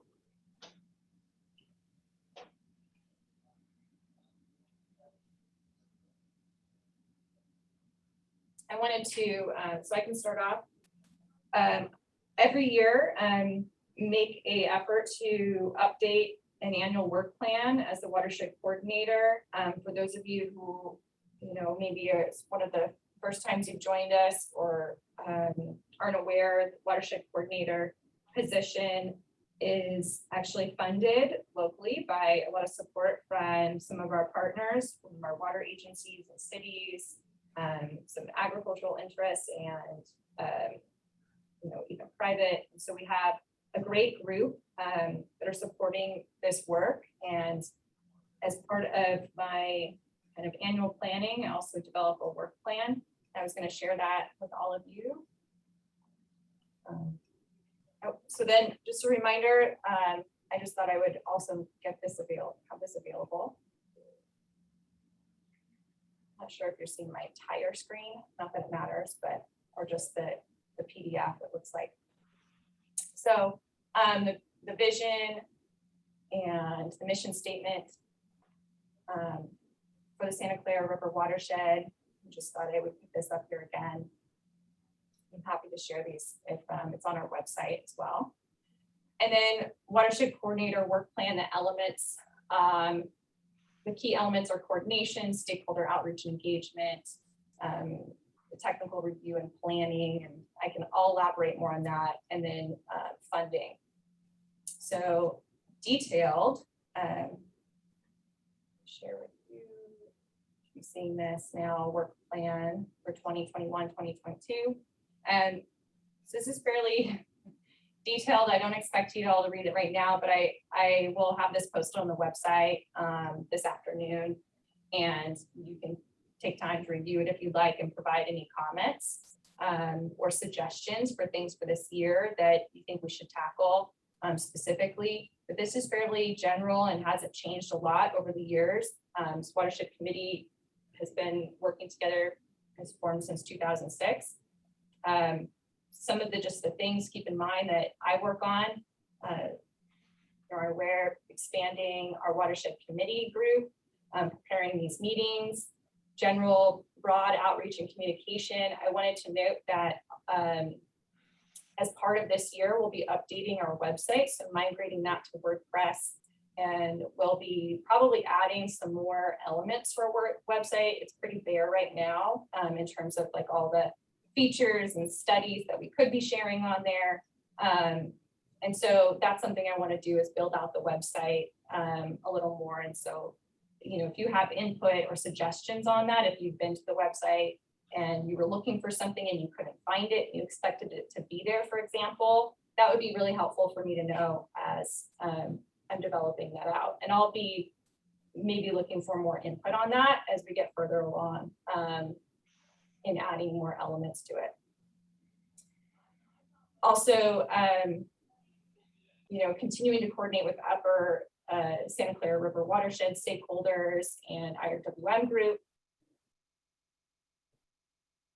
Under technical review, projects and planning, one thing this year, I'll be working with Lynn in really be getting some training in WCVC's new web portal, which Lynn may want to speak more about, and the project submittal forms, and that is in preparation for round two of Prop 1 IRWM grant solicitation, which will be probably initiating a call for projects in this watershed, in Santa Clara River watershed, later this year. And also, I know WCVC steering committee and just generally WCVC will be developing project selection criteria, so I'll be providing input on that as well for selecting those projects. And then some of this is just sort of ongoing work about continuing to stay informed about regional planning projects and trying to integrate watershed goals and objectives into regional planning efforts where appropriate. So for example, it's like staying aware of the hazard mitigation plan, the general plan update that was done a couple of years ago, the last couple of years. Some examples of that. And then some enhanced coordination activities that I've taken on in the last couple of years.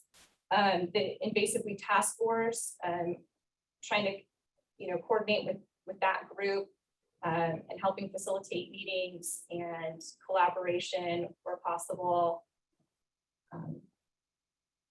Some specific webinars and workshops and studies that we've helped put on, often in collaboration with Lynn Rodriguez, that I've worked on.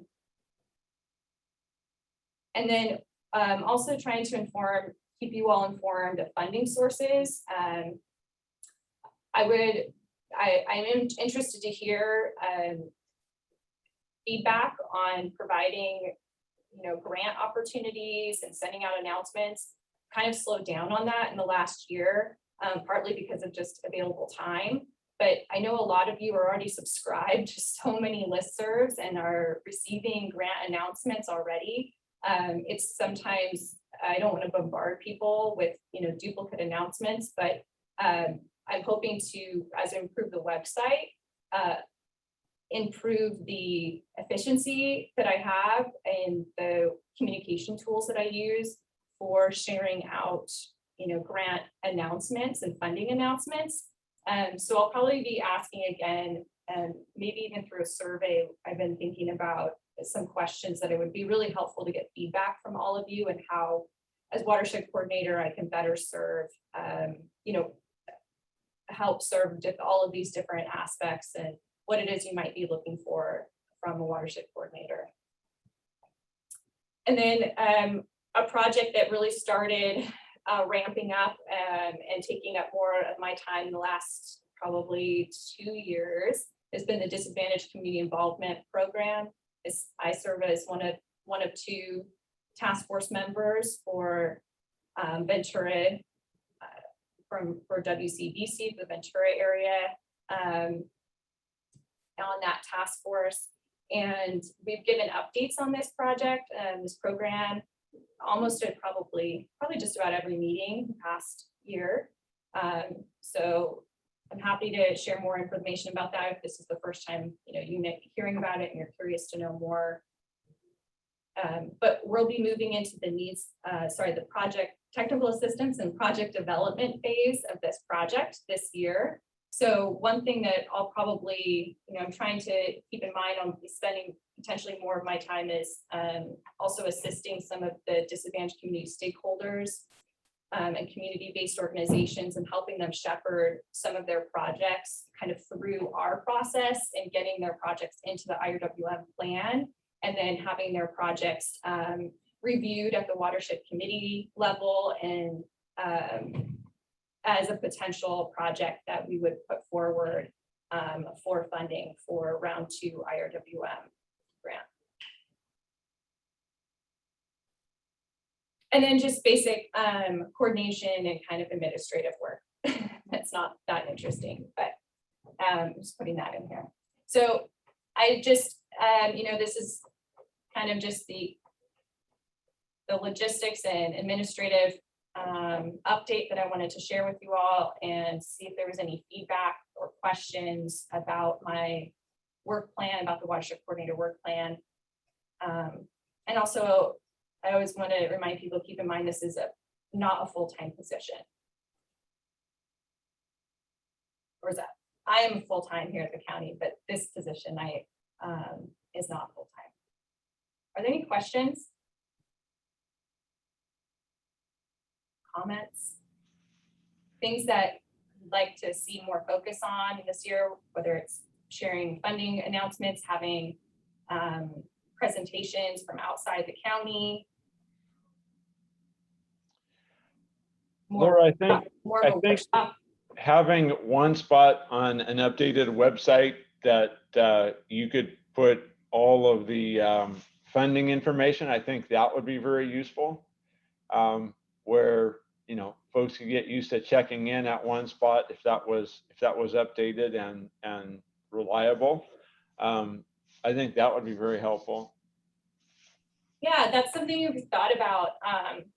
I think that we want to look at also what some of the tools and websites exist right now, those grants.gov and the California grants. I think they're, the state's been really working on improving their clearinghouse, but it can be challenging to navigate that and really find what you're looking for, because it is so broad. It's not specific to water necessarily. So that's good feedback, and I will think about that one more.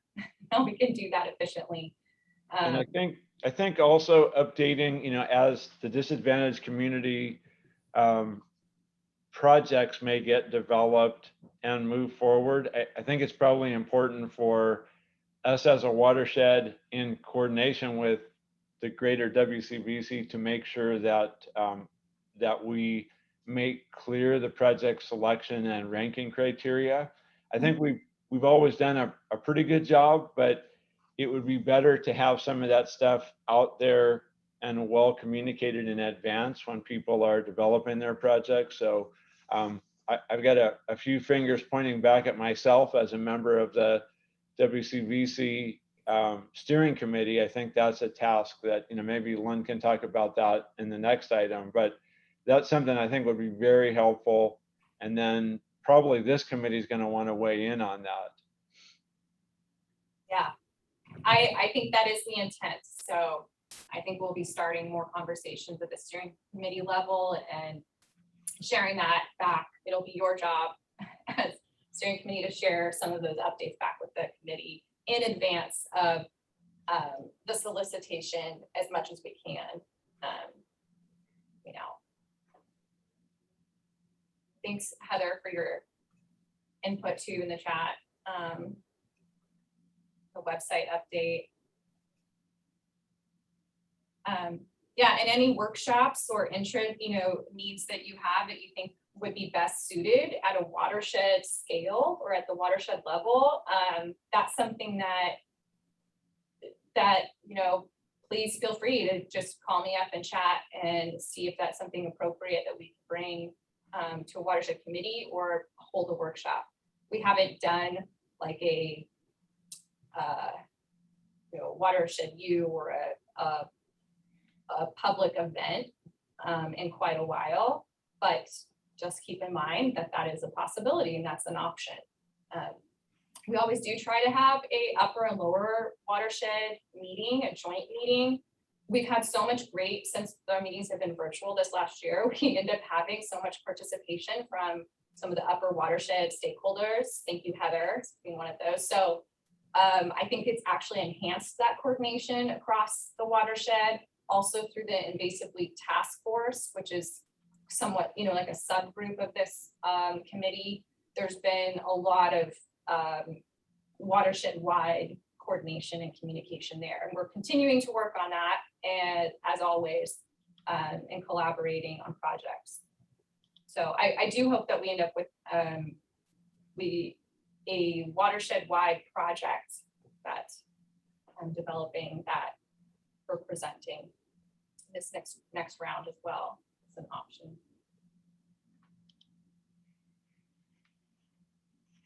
All right, and I think I just also want to say thank you to our funding partners. See, I had that for those interested. I had that up available.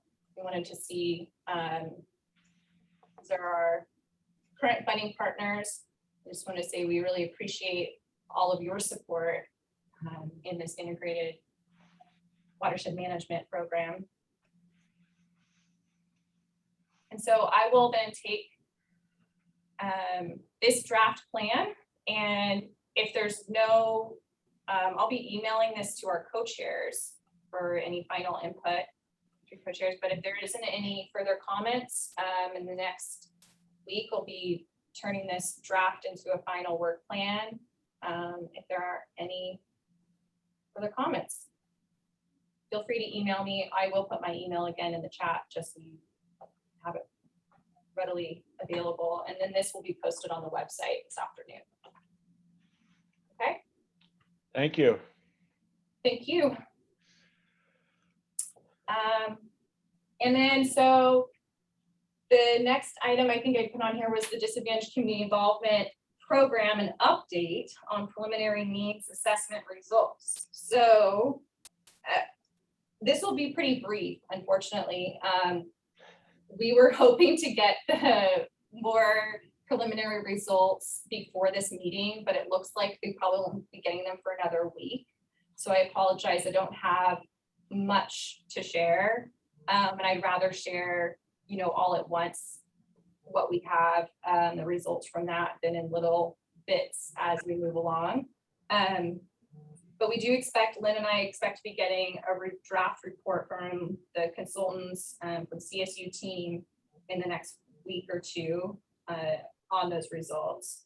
I think we had the final number that the survey on the Water Talks website to provide community input on water needs in their areas is still active. So we are still capturing survey responses, but for the reporting and moving forward with our needs assessment and our project development phase, they have captured, I think last week, they took all of the results from the database and are now moving that forward into the reporting phase and analyzing that. And I think there was something about somewhere around 650 responses in Ventura County. So I think that if I remember, we had a brief presentation. One of the questions that stood out from the preliminary results so far is that a lot of people don't know who their water service provider is. So I don't know if that's a surprise to some of you or not, but that's just a preview of some of the results that we'll be sharing with you.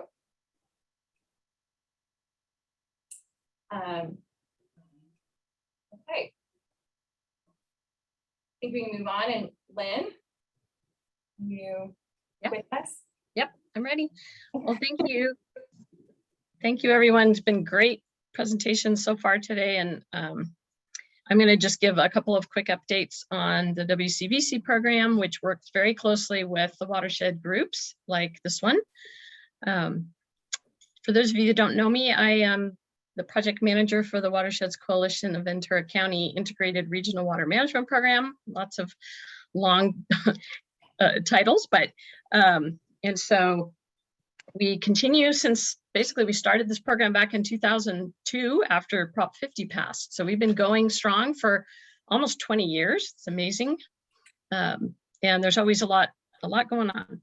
And I just wanted to thank Laura for the great work she's doing as the watershed coordinator. I've seen people putting that in the chat.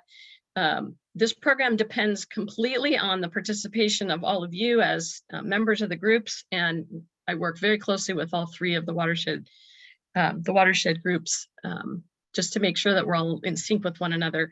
And the funding support that we receive from all of you that are participating and also that support the program that I'm managing, it's very important, and we really appreciate that support. So can I share my screen, Laura?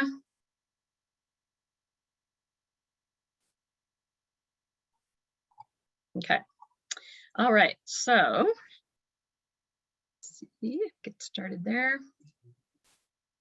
A couple of quick things. We were just together since we met 2 months ago, and I gave a more comprehensive update. I'm not going to go quite into as much detail, but I did want to update you on some information related to the state budget.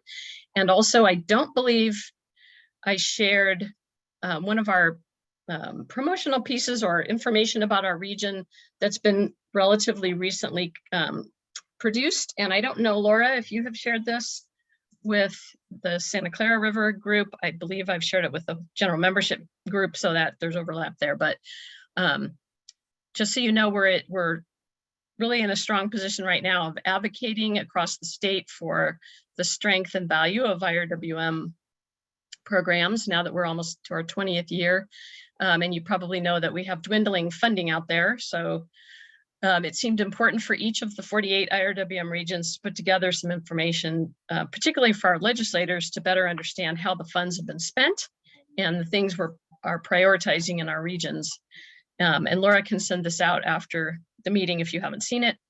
But I just wanted to highlight a few things on this brochure. We have, just a look at what our priorities are, what some of our successes and highlights are, a map of our region.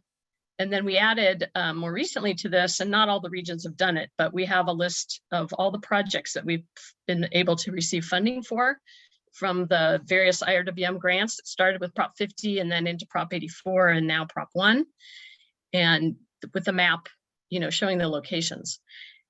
So this is actually really important, especially the legislature has been considering how to spend money these days, and they're not always remembering to consider the value of IRWM and what we've been able to do. So this is an important piece. And if you want to share this, any of you want to share this with your city council or your water agency boards or others, that would be appreciated. So a lot happening in the state budget, and I can't do it justice, and I'm just going to skim through a couple of these things. You probably know that the state budget was adopted back by the deadline. I think there were several adoption periods of time there, but by the 30th of June it was adopted, but it left a lot of holes in how the money was going to get allocated and spent specifically. So there's various, the budget junior bills and trailer bills that will actually put the meat on the bones of how and when the money will get allocated. There is, the governor's $5.1 billion drought package that has been included in this, and the money is getting distributed out in different ways. One of the ways that money is being distributed is described in Senate Bill 129, which the governor passed, I think it was last week, or governor signed last week. That has some more detail in it. So here's a couple of highlights. $333 million for wildfire prevention and mitigation. I guess everybody knows how important that is right now. We're watching in great horror what's happening with our drought-stricken, fire-prone state, and it's pretty darn scary. So that money, the $333 million, and some advance funds, I think $200 million that were allocated earlier this year for firefighting has really come in handy, since we're already well ahead of schedule with mid-July in all the fires. $2.4 billion for water and drought resilience and for wildfire response and drought relief projects. And some of that money is probably already being allocated out. I haven't been tracking all of it, but I'm trying to get more information. Since I think some of that is still being negotiated by the legislature.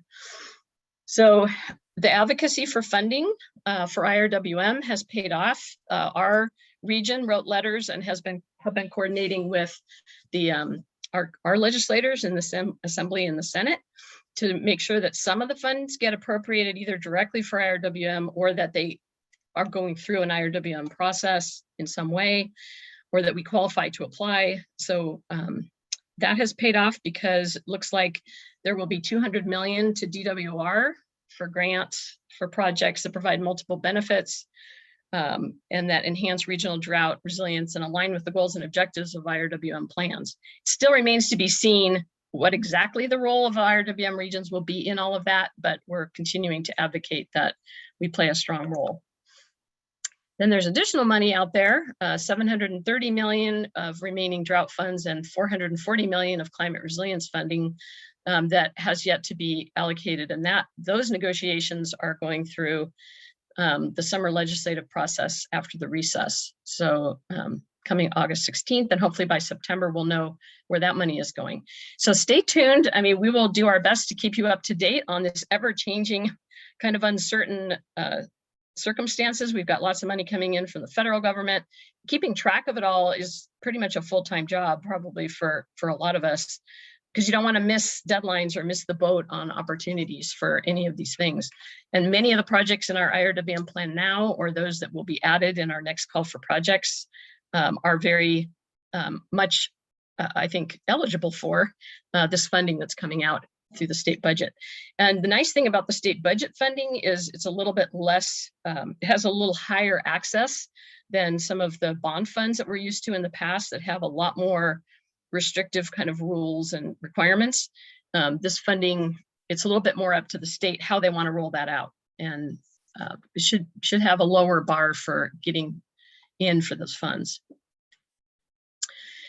So, and then just as a reminder, I shared this at our last meeting in May when the governor came out with the California Roars Back $5.1 billion plan. This will get posted again on the website, or Laura will send it out, but it does show you the key elements. Drought preparedness and response, which has a lot for drinking water and small rural communities and groundwater cleanup, Salton Sea, some other very specific things, Oroville, and then immediate drought support, which as every day that goes by, we creep further into closer to exceptional drought, which is this, National Drought Monitor designation. It's pretty scary to see how, basically we, as I think Murray pointed out, we never really completely emerged out of, we're in a 20-year drought cycle. We're now being called on media that I'm seeing across the country, a mega drought, which is, a pretty severe and kind of rare thing that it's kind of scary. So we have a lot of work to do in terms of responding to drought and preparing for ongoing resilience during our new climate reality. And then nature-based solutions, which we also have some good examples of those types of projects in our area, and there's more money for that kind of project. So that's really good news. Just moving on quickly to Proposition 1, just put a caveat on here that the release of Prop 1 Round 2 is very much subject to how and when DWR is going to be expected to move their funding from the state budget through. They do have some limitations in their staffing, so they have to make a decision if they're going to roll these things out contiguous with Prop 1 Round 1, or if they're Round 2, or if they're going to delay Round 2 in order to roll out this budget funding. I'm trying to stay up to date on that, and we'll continue to update you as we find out the dates. But as of now, what we have been told, and I think I shared this at our last meeting, that they're looking at proposed deadlines for the application for Round 2 to be either March 2022 or September 2022. And we want to wait for September 2022 in order to be done with our project identification and selection for our underserved community projects. So there may be others that are also waiting for that, but a lot of the regions are done and are ready to move ahead. So we'll see how this works out. And again, this is information, I guess I shared this with the general membership at our last meeting in June, that we have the project site, the GIS site that Laura alluded to, and I have a slide showing that. And as Tony mentioned, there's definitely work to be done on figuring out And some of these things, timing is, we're just trying to sync it up with what's happening with the DACI grant. They've got project criteria that just came out for projects and technical assistance for the DACI grant. So we're going to work those kind of side by side, and we need to get busy on that. We'll be doing some training on the use of the form, and then we'll open it up for people to provide input their projects. We really want to coordinate this as well with the GSP project development, because I think there's some great opportunities to, just to make sure that we're coordinating with all the different projects that Stay United or the Fox Canyon or some of the other entities have for groundwater sustainability. So this is all kind of a repeat from the last meeting, so I'll jump ahead to some of our other planned activities for upcoming. We're going to have a steering committee fairly soon so that we can get busy talking about our project process. And we need to be, as Tony mentioned, develop and communicate our project review criteria so everybody's clear on what that is. Look at projects for round 2, but also for people to realize, because there's so much money out there, whatever is developed in terms of projects, we need to provide guidance in how other sources of funding could be helpful to implement those projects. Laura mentioned, the watershed group. This watershed group will be working on looking at projects in all 3 watersheds. That's our process. It starts at the watershed level. People submit project ideas, and then those get reviewed by each watershed and then come back to the steering committee for approval. The project in development and technical phase of the DACI grant is about to begin, as Laura said. And we're also, as part of that, doing a funding area wide. So our DACI grant is Disadvantaged Community Involvement Grant is funding area wide. So that includes Greater LA, Upper Santa Clara, and Ventura. And we are now finally able, for a lot of reasons, to get really started on the tribal engagement and needs assessment for that. So that's exciting. Just a quick look at, this is the web portal that I'm not sure that we've shared it with this group yet. We've been fine tuning the project form. I believe we've pretty much reached the point where we're going to have some agencies in advance of the call for projects start putting their projects in. And Tony, I'll be talking to you about that. Maybe you could put some of your projects in there and just make sure that that this form, which is an online form, is workable for you. And if there's any additional bugs we need to work out. But the beauty of this portal, which I really want to highlight, is that it could serve as a database for the whole region on projects. It doesn't need to be just IRWM projects or projects that might be funded through IRWM grants, but also for other sources. And that then it serves as a GIS-based, geospatially displayed database on projects. And it would be great if that could be a resource that all of us use for projects that are in some way related to water resource management or habitat restoration and other projects that relate to our program. And Lynn, can I interject on that quick?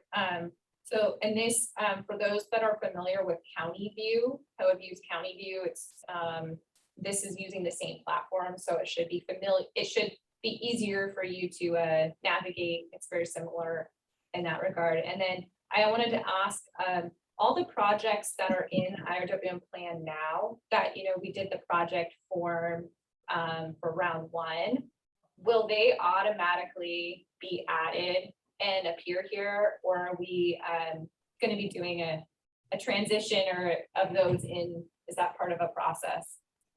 Well, we'll have a discussion about this at the steering committee meeting, but I've been working with Christine McCaffrey at Cayugas just to be a sounding board for a couple of things. And it was her recommendation, because I don't have anybody that can input all of those forms.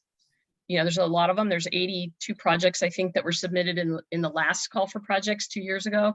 And so what we need to do is put those back out there. So United had, I think, 11 projects or 12 projects, because all of the wholesale water agencies had a number of projects, and then the cities and water districts did as well. And I think the best thing is to put that back out for each project proponent to fill out do their own online form, get used to it, because they're going to be using it when they enter a new project in the next call for projects. So that's the idea.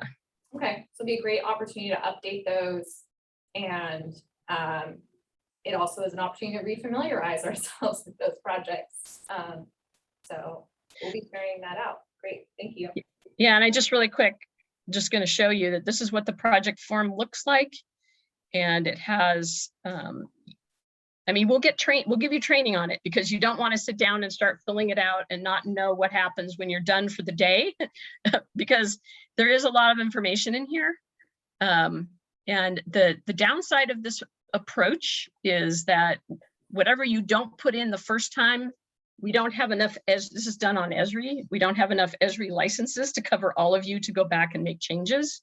So we'll talk about this later, but this will be something that you, hopefully you're pretty far along and can answer all the questions. And then after that, I'm the one that will be, I'll be funded through Esri license to make changes. Okay. And just because we've mentioned a couple times about water agencies having projects and cities, I just want to be clear too, and reminding everyone that, you know, the environmental organizations, community-based groups, all of those, you know, everyone is welcome to fill out and submit projects. Of course, how far along your project is and its development and, you know, design will of course be something that has to be considered when it comes to implementing and funding projects.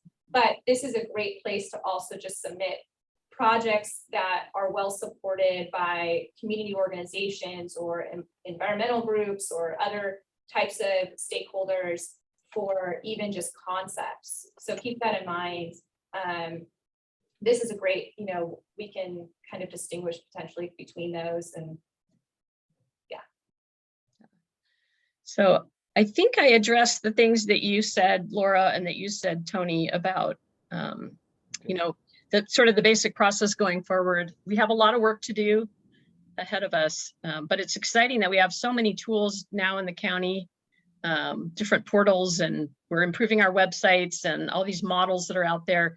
I think we're positioned to do a great job of even higher level coordination among all of these different programs and activities. So I'm excited. Anything else on that, Lynn? Do we have any questions? I tried to answer Angela's question. I need to verify that when you're on the portal and you create a project that you can then save it as a PDF. I'm pretty sure that's the case. And I guess I will just really quickly say that the one thing about this form, it's very long in the sense that it's intended to be the first step for anybody that wants IRWM funding. If you're not going after IRWM funding, there may be questions on there that you can't answer or don't think it's important to answer. So don't feel like you have to fill out the whole form unless you are hoping to have that project considered for round 2 of the IRWM grant. So, but we'll make all that clear when we come out with guidance and have some training. And we'll have an official call for projects too. Yeah. Good. It'll be time to look at this form and think about all the things that you might have to get together to update this. And then we'll, as Lynn said, we'll have some examples in there too, early. And I'll post right now in the chat the link to the portal. The portal is live now, and you could enter a project now if you were so inclined. So I will go ahead and put that address into the chat. Any other questions on this item? Do we have, hopefully we have time before everybody has to leave to receive an update on the levy project. Do we still have time for that, hopefully? Yeah, let's just move ahead. Okay. Angela, are you still with us? I am. I'm here. Can you hear me okay? Patiently waiting? Yeah, I'm so sorry for those people who've been holding on. Let's see.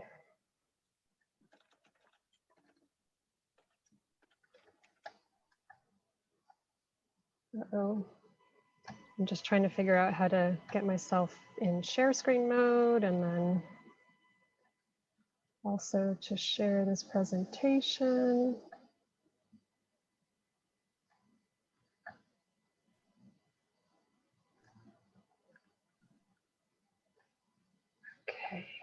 So I think I'm sharing now.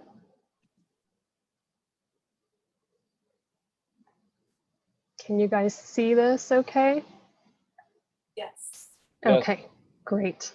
Okay, so I'm just going to give a quick update on projects that are in the what we consider to be the Santa Clara River watershed. I know Chumash Creek doesn't look like it's in the Santa Clara River watershed, but for the purposes of how we divide the watersheds in watershed protection for budgeting purposes, Chumash Creek is considered part of the Santa Clara River watershed. And so I'll start with that because this perhaps is the furthest along, and it was on the list that Lynn showed a few minutes ago of all the IRWM projects that have been funded. This was in round 2 of the Prop 84 grant program. So we completed Reach 1 construction basically from Wainimi Road down to the outlet into Ormond Lagoon back in 2015. And we got the Prop 84 grant for Reach 2A from Wainimi Road to just upstream of Jane Drive. And that's in progress, yay. So we're hoping to complete that project hopefully by December with just some lingering work outside of the channel, like putting up fencing and signs and traffic signals and that kind of thing into the early part of next year. And then as far as Reach 2B goes, which goes up to Pleasant Valley Road, we just don't know at this point. We'll apply for funding and see how it goes. Ultimately, the idea is that this portion would be covered with a linear park for the South Oxnard area.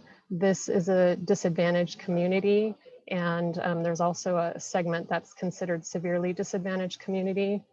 And my understanding is that folks don't necessarily, even though they live so close to the ocean, don't necessarily make it out to the beach very often. So we have tried partnering in the past with the city of Oxnard on grant applications for a trail over the top, but it just hasn't worked out so far. But hopefully the timing will be right at some point. Ultimately, what we hope is that this trail will lead people into the OBRAP area, which is the Ormond Beach Restoration and Access, I think, program that is, it's a partnership between the Nature Conservancy, City of Oxnard, and State Coastal Conservancy. So it'll be nice to have a trail that leads down into that. This is the status of construction right now. Basically, it was a trapezoidal concrete channel, and it was undersized, and so it threatened to flood the adjacent communities. So what we're doing is enlarging it by deepening, widening it, and then, of course, for it to have a trail on top, it's being covered. This was the status as of just yesterday. And hopefully someday it will look something like this, but maybe with native plants instead of non-native vegetation. We'll keep the dream alive here. And now moving quickly on to the next project on the list, which is the Santa Clara River levee downstream of Highway 101. It extends from Baylord Landfill, which is downstream of Victoria Avenue, all the way up to the Union Pacific Railroad. Doesn't quite get to Highway 101. We actually completed construction of the improvements in reaches 1 through 3 in 2018, I believe. So that involved raising the levee. We also put a little bit of a flood wall right here along the golf maintenance yard because we didn't have the space to raise the levee without impacting the maintenance yard. And so the final stage is Reach 4. That's what we're hoping to construct within the next year or so. And this portion here along the village development, what used to be known as Wagon Wheel, those improvements are being constructed by that developer, and that involves flood walls and floodgates. This is zeroing in a little bit more on the completion project, which remains to be done. it would extend from where we left off in Reach 3 with a sheet pile driven fairly deeply into the ground, I think about 30 feet or so. And then there would be a masonry flood wall up above, floodgate across Ventura Road, which would be embedded in the road itself and would operate without human intervention when there's a grate next to it. So when water flows into the grate, it hydraulically lifts the gate into position. And then the flood wall would continue on the land side of the road.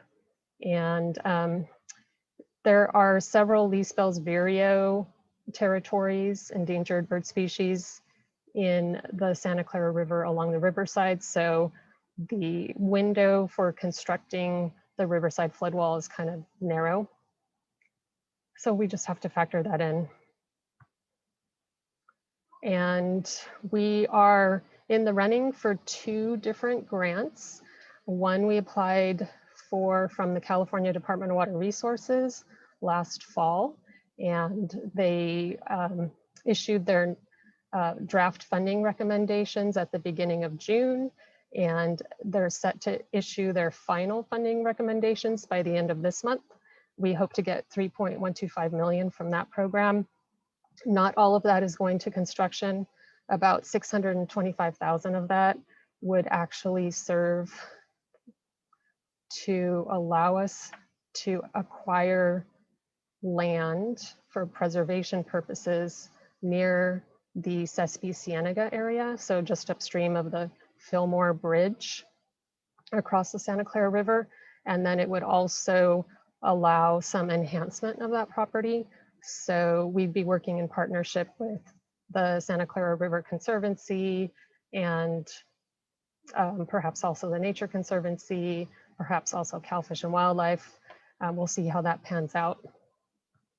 So, so we're really hopeful that that funding will come through for us pretty soon. And then the other program is the pre-disaster mitigation program run by FEMA. And at the beginning of this year, they issued this initial public notice stating that they intended to provide federal financial assistance. We've requested 2.5 million, and I asked for a project status on this, but I don't know. I don't know where FEMA is at. They usually tend to take a little bit longer. So anyway, we're just cobbling together funding to get this built. And then there's also about 1.3 million of developer funding that the city of Oxnard had obtained from the Ravello development, which is behind the levee.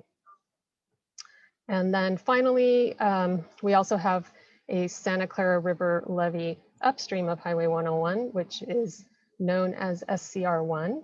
And the levee extends from about Highway 101 all the way up to South Mountain to where Murray started us off today at the Freeman Diversion area.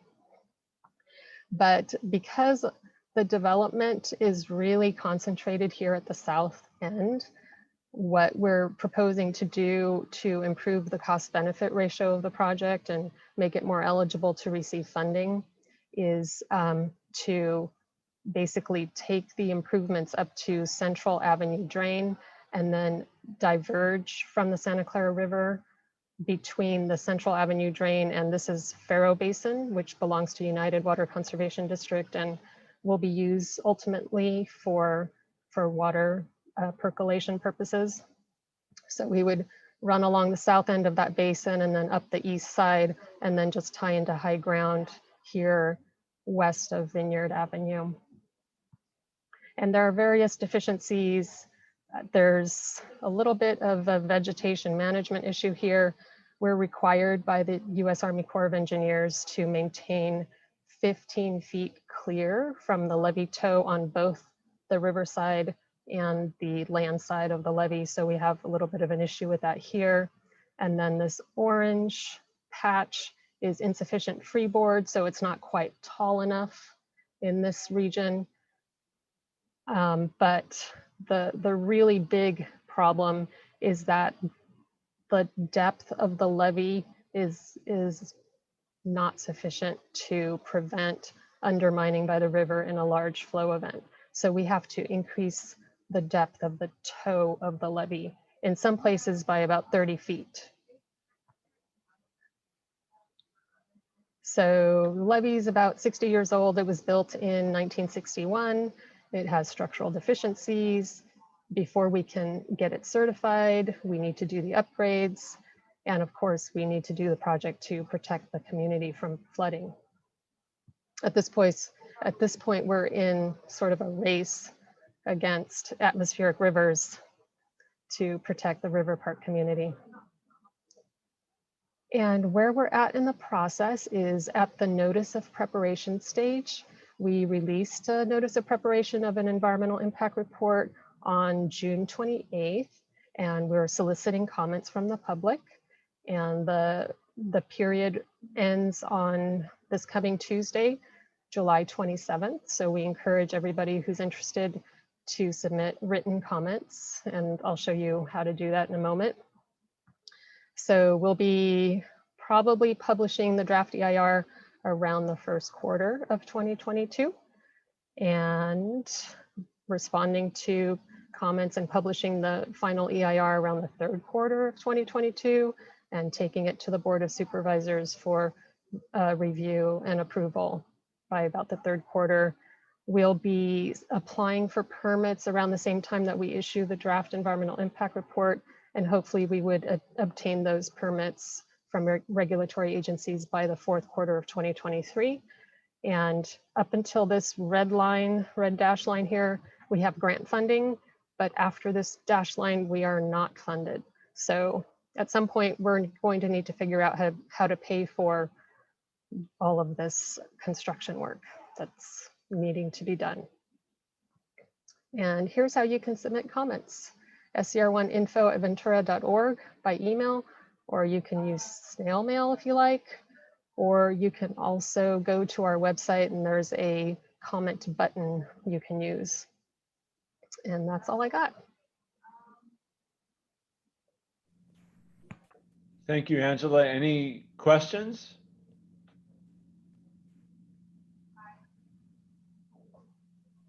Somebody asked if there's any greenscaping like shown in your slide earlier or the upriver. Greenscaping, like shown in my slide earlier. Well, there's, let's see, in this vicinity or no, down here. I think there's SCR1 they're wondering. I'm sorry, say that again. Yeah, that is SCR1, yes. Yes, this is SCR1 here.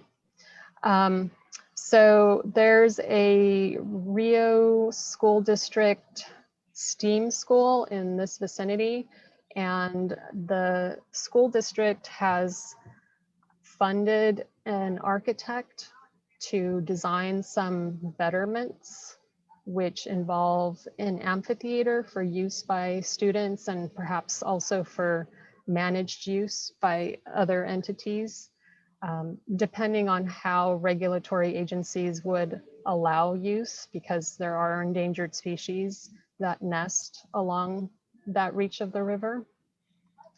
So right next to the amphitheater, the architect for the school has designed in an overlay with some grasses growing on it, an overlay on the soil cement levee itself. But that wouldn't be carried out through the entire project. We went through a stakeholder process in April 2018 to April 2019, and we explored the idea of putting in greenscaping, but our director made it very clear that in order for that to move forward, some entity would need to basically agree to take on the ownership of that and the maintenance, and to fund the maintenance of that. And as of the end of the stakeholder period, nobody had risen to that occasion, let's say. So at this point, it's not included in the project. However, if somebody comes forward in the future, then it could be. And there might be some trees in planter boxes right adjacent to the school. We can't plant trees in the actual levee because that's considered a potential threat to the integrity of the levee, all of the roots penetrating into it. So they have to be in concrete planter boxes with like double walled irrigation. So it's just a few specimens right there.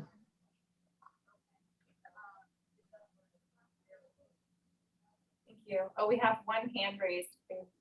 Okay. So. Yes, hi, can you hear me? I can hear you, Jimmy. Hi, Jimmy Young.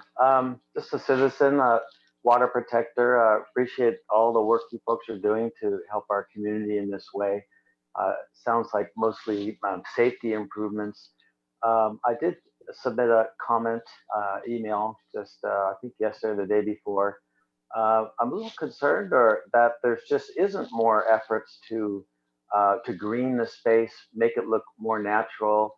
Starting with the Chumash Creek, I just saw a lot of concrete and it's going to be covered over it. And but really, more additionally, not more importantly, is this not the time to be pushing hard to have this be an access way as well for not just disadvantaged citizens, but all citizens to be able to go with the water to the ocean and back up to the mountains and have this be a walkway, a equestrian, a bike path, so that we can enjoy these beautiful waterways more?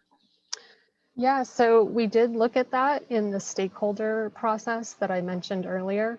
And again, we had the city of Oxnard present as a stakeholder at those meetings, but they were not quite ready to sign up for that. So I'm thinking that, you know, give it maybe another couple of years and the city of Oxnard might be ready to move forward. What I understand at this moment is that a whole slew of active transportation plans are in the works. And I understand the city of Ventura is starting theirs. The city of Oxnard is supposed to be starting theirs soon. I think they were soliciting proposals from potential consultants to move forward on that.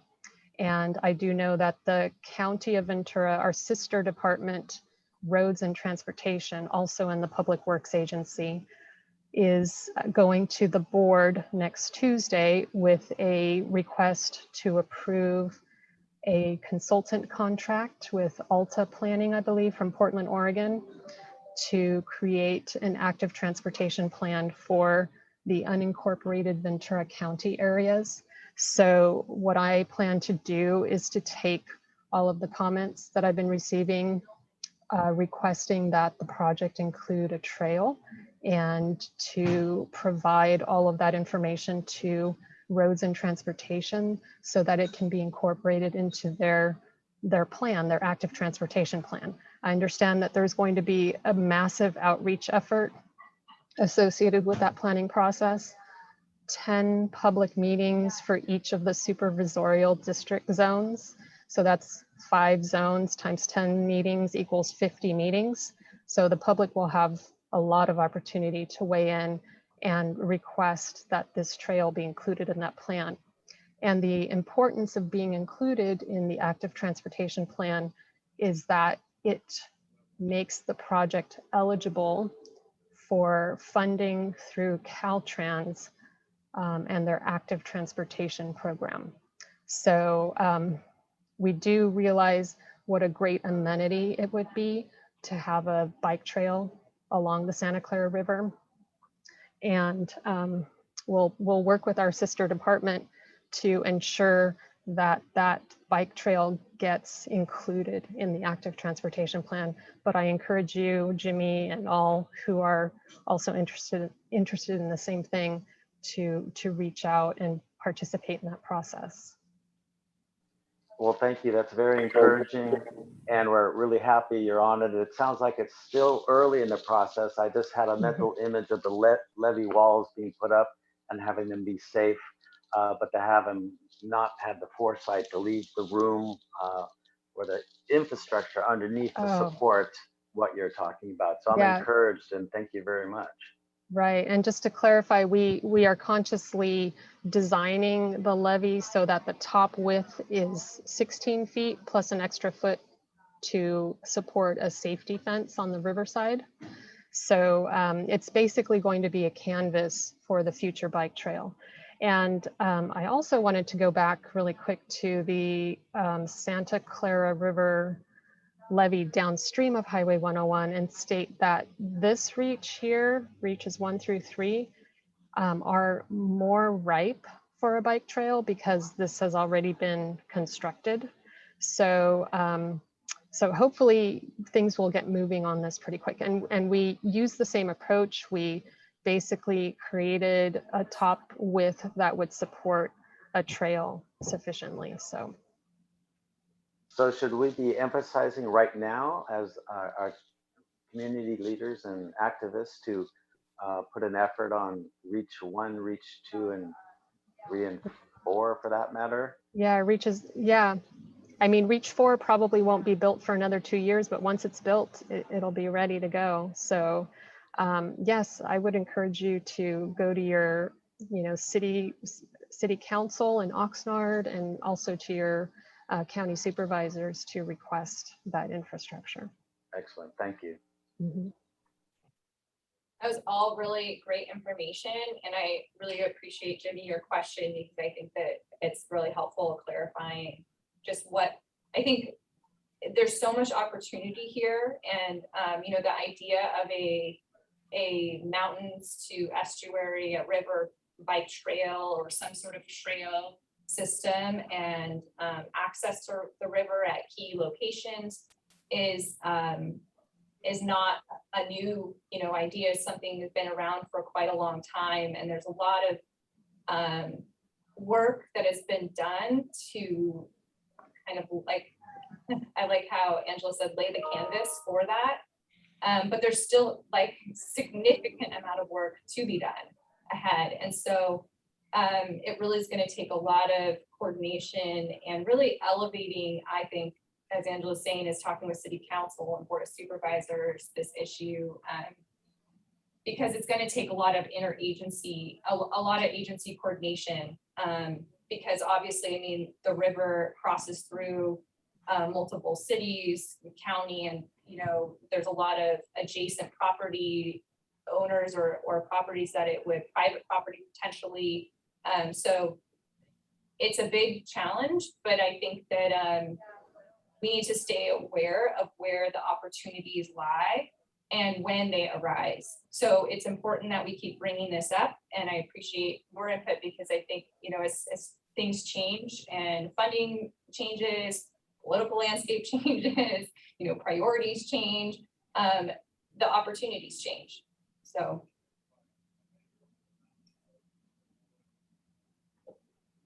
Thank you. Are there any other questions or comments? And I appreciate everyone for staying a little longer, if you were able to.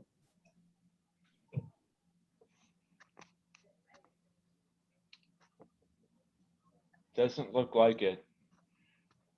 Well, thank you to all the presenters. Thank you, Angela, for being patient and waiting to the end. And thank you to everybody who stayed till the end on this. We had a lot of excellent interaction and information today, and that's what makes this Watershed Committee worthwhile. Thank you all. And we'll hopefully see, try again for a hybrid meeting in September. I think the date's September 23rd. So mark your calendar if you haven't, and see you then. All right. Thank you, everybody. Okay, thank you. Bye-bye. Thank you. Bye. Good to see you. Thank you. Yeah.